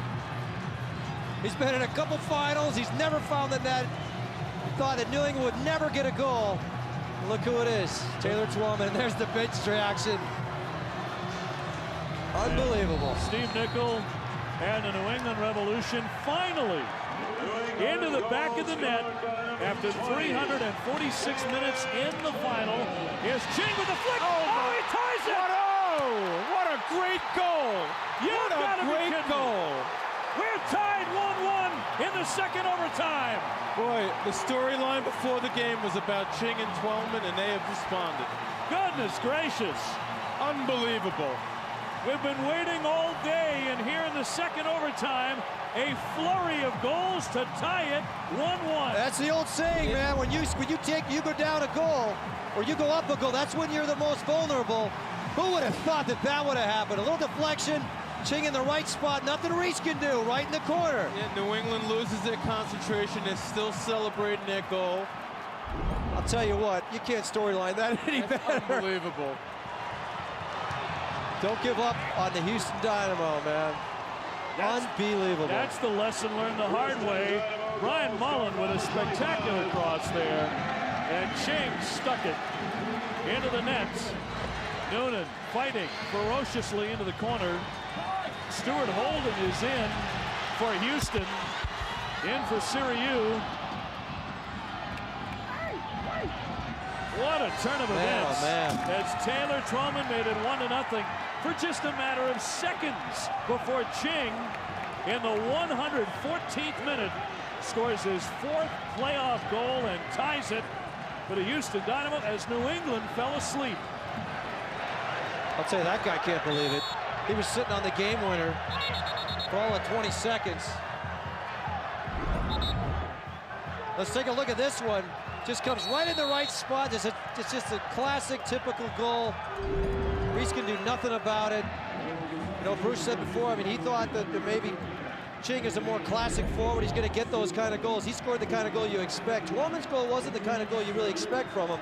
That's what you expect from that guy, to see the celebration. What a goal, what a game. Here's Ching again, but that one too long. Brian Ching, his bicycle kick against DC United was voted the Sierra Mist goal of the year. And now here in the second overtime of the Cup, of the championship match, he lights up the Dynamo orange. We came on the air, and that's all we want to talk about. We look pretty smart right now. Well, it's safe to say at this point we can start to think about penalty kicks. And, I don't know, man. New England has a little experience winning the series against Chicago on penalties. Now, Matt Reese took the second penalty, saved a couple, so it's going to be interesting. I think if it goes to penalty kicks, the experience New England has, the players they have, the goalkeeper, I think it favors New England, but we'll have to wait and see. Yeah, and I'm kind of with Eric, the way this game is playing out at the end. It's like the New England weather. If you don't like it, wait a minute. It might change. Here's Dempsey. Deep to the corner. Trying to get some room. There we go. Holden knocks it away. Corner kick coming up. Ralston will take it. He's got some tired legs. He's been out there a long time. Was a little bit unfit last week. Had to sit it out. Like Bruce and I have been talking about, these games are usually decided on plays exactly like this one. Ralston with the corner. It swings out. Intended for Twellman, but Ching got to it first. Yeah, look at these two. They don't like each other at all right now. What a scramble. Ching kept it alive. What a performance by both of them. You know, we had said earlier, but not a lot out of Ching, not a lot out of Twellman, but you can't think that they're ever out of a game. Two great goal scorers. Well, I guess we should not have been surprised, even though we're deep into the second OT and it's 1-1, because both regular season games between Houston and New England ended in 1-1 draws. Noonan Up ahead for Ralston, trying to get in, and it's covered by Onstad. Just a little bit too far. I'll tell you from a coaching perspective, you look at this game, it hasn't been the greatest game. No. Not that many chances, but the effort by both teams has been absolutely fantastic. The concentration level, and to go 120 minutes in a game this meaningful and getting the kind of effort, I think Stevie Nicol and Dominic Kinnear have to be proud of their teams. They've had a great, great effort today. Championship caliber effort, no doubt. Here's Davis. Sends it out wide. Barrett. Derisario. Still battling here in the second overtime. High, long cross. Covered that time by Smith. Another corner. Another corner coming up for Houston. Kiddo will be that in-swinger. The big boys will come forward. The guy I'm concerned about if I'm New England is Kelly Gray. We've already had the marks all sorted out, but no one's really had to mark him very long. Jay Heaps will mark up him 6 versus 6. Bruce likes that near post. I like that back post. Somebody needs to sneak around back there and try and get on the end of a flick. Gray has that size. Davis sends it up high, knocked away by Reese. And Matt Reese getting that hand up there. And so here comes another one coming for Houston, another corner kick. In the 29th minute. And it looks like another in-swinger. They just got to get a ball past these first defenders at the near post and crash inside the 6-yard box.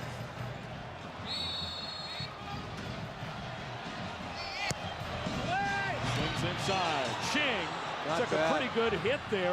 Ralston actually got the worst of it. Ralston went down holding his head.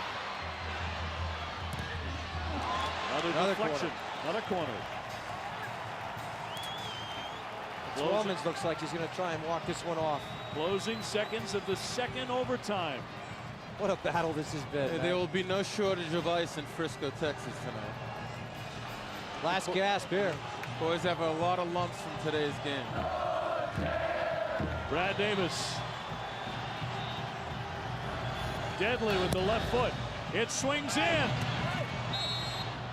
And again a whistle and a foul against Weibel. See what kind of minutes we have left. See what they tack on. What a spectacular flurry here down the stretch of the second overtime. The 2 goals came fast and furious, and that's it for overtime. We are going to penalty kicks to decide the 2006 MLS Cup, the championship, coming down to PKs. Let's talk about the goalkeepers and the matchup. This is all time, by the way. Onstad and Matt Reese, what they have done in penalty kick situations. That's every penalty kick in this league they have ever faced. First of all, both of them have excellent percentages because generally 80 to 90% of penalty kicks taken are successful. In the case of Matt Reese, that's a phenomenal record. Right. Of making 10 saves on 31 attempts. I've never seen anything like that. You know, the one thing about Reese is, and there's I'll say it's his reflexes, and I've played against him and with him.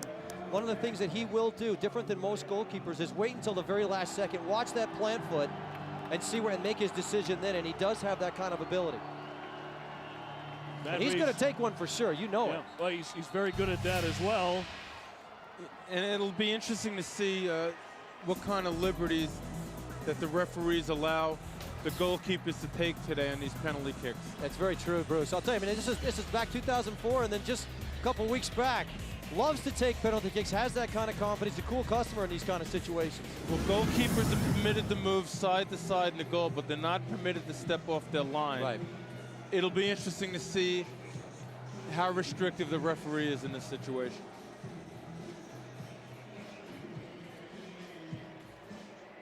Either way, it's going to be good. Both these goalkeepers, very talented. They're giving each other a hug. Good luck. That's all you can really say at this point. And you said before, you favor New England in this one. I think so, just because of the experience they had in the playoff series with Chicago, as well as the success that Matt Reese has had on defending penalty kicks. I think if anything, Matt Reese is going to make saves. He'll get his hand on something and he'll read it. He's so good at that. Onstad is going to rely a little bit more on luck. and tired legs. The freshest player for, well, one of the fresher players for Houston's taking the first kick, Kelly Gray. I think he was probably one of the players that responded favorably in the huddle when Dom asked who wants to take a penalty. And I think you got to go to guys like that. I mean, Kelly Gray's a young guy. I think he's going to side foot this to Matt Reese's left. If he doesn't, that's always the hardest one, because if you hook it just a little bit, Matt will get it. Houston to shoot first. Kelly Gray sticks it in. Right down the middle. Did not mess around at all. It is a best out of 5, and Houston has number 1. Bruce, as a team, do you prefer to shoot first or second? I prefer to shoot first. Get one on the board and put the pressure on your opponent. Yeah, the one thing I think of Matt Reese was thinking, I mean, if somebody plants their foot like that, they're either going down the middle or they're going to your right. So I think he guessed right in the sense that that's where he thought that plant foot was going to take the ball, but Kelly just right down the middle. And right now, the pressure's on New England. They need to be successful. It'll be Shawry Joseph, who grew up in Grenada and the tough streets of Brooklyn, New York, after his family moved. We are tied at 1. A short run up, though. You know, when you see a guy with a short run up, usually what they're going to try and do is hook it on you. Yeah, it looks like Holden's taking the second one for Houston. So fresh I think that the fresher players are taking their first couple of kicks. What an unbelievable responsibility this is. Late sub. But we don't know. Maybe this kid is really good at it. Holden not expected. A lot of responsibility. That's a young kid, and that's a nervous look in my eyes. Not expected to have a big impact on this match. Here he comes. He nailed it. What a great penalty. Well taken. Well taken. Well, I can't remember a penalty that good in a kind of situation and like that. Matt Reese read it well, too. He'll get him. He'll get there, but you just can't get there first on this. He just nailed it. The pressure is back on New England. And here comes. And Matt Reese once again. Matt Reese. Now he has gone, the 2 penalty kicks we just saw, to the goalkeeper's left. Let's see if he changes up. So here's the Revolution goalkeeper against the Houston Dynamo goalkeeper.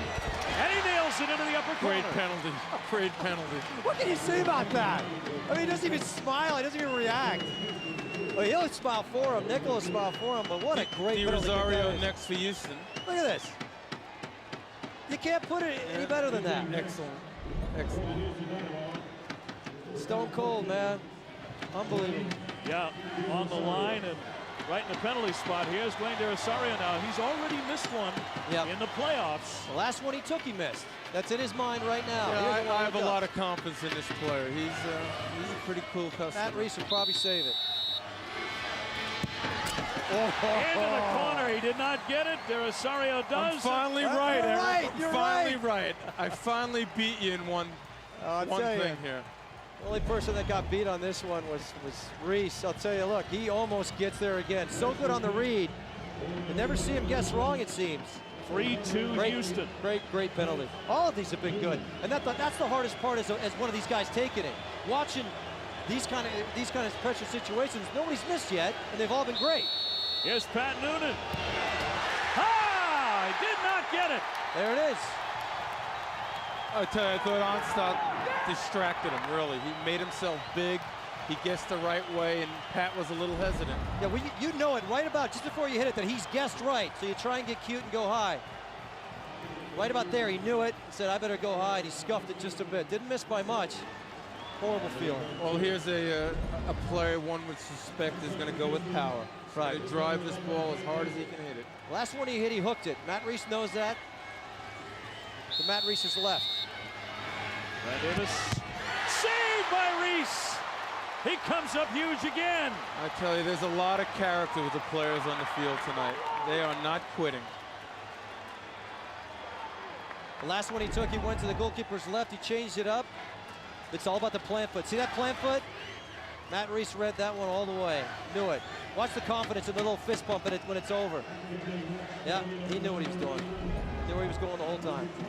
Taylor Twellman to tie it up for New England. Great penalty kick in the playoffs. Nice play to have to take a penalty for you, I think. Well, he had the Tired legs, man. winning PK Tough against one. Chicago, and here he comes. He sticks it in. Well taken. Onstad almost had that one. He knows he read it well. And it looks like Brian Ching is next.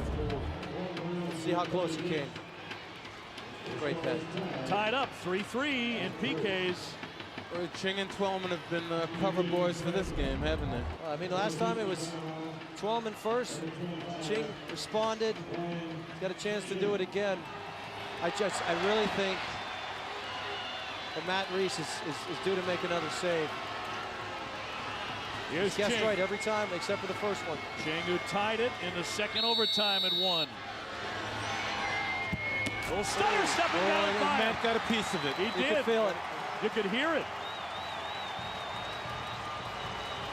Man, this is a nail biter. I'll tell you, I mean, he just gets a hand on this. Little stall. Good penalty kick. Watch it just skim past his hand. See that glove twitch just a little bit. Tough one for Heaps. I'm not sure if Heap's taken a penalty kick in the Chicago series. He has to make it, gentlemen, or Houston is the champ. Heaps. The save right on the line, and it's over. Houston has won it. Houston has won the 2006 MLS Cup.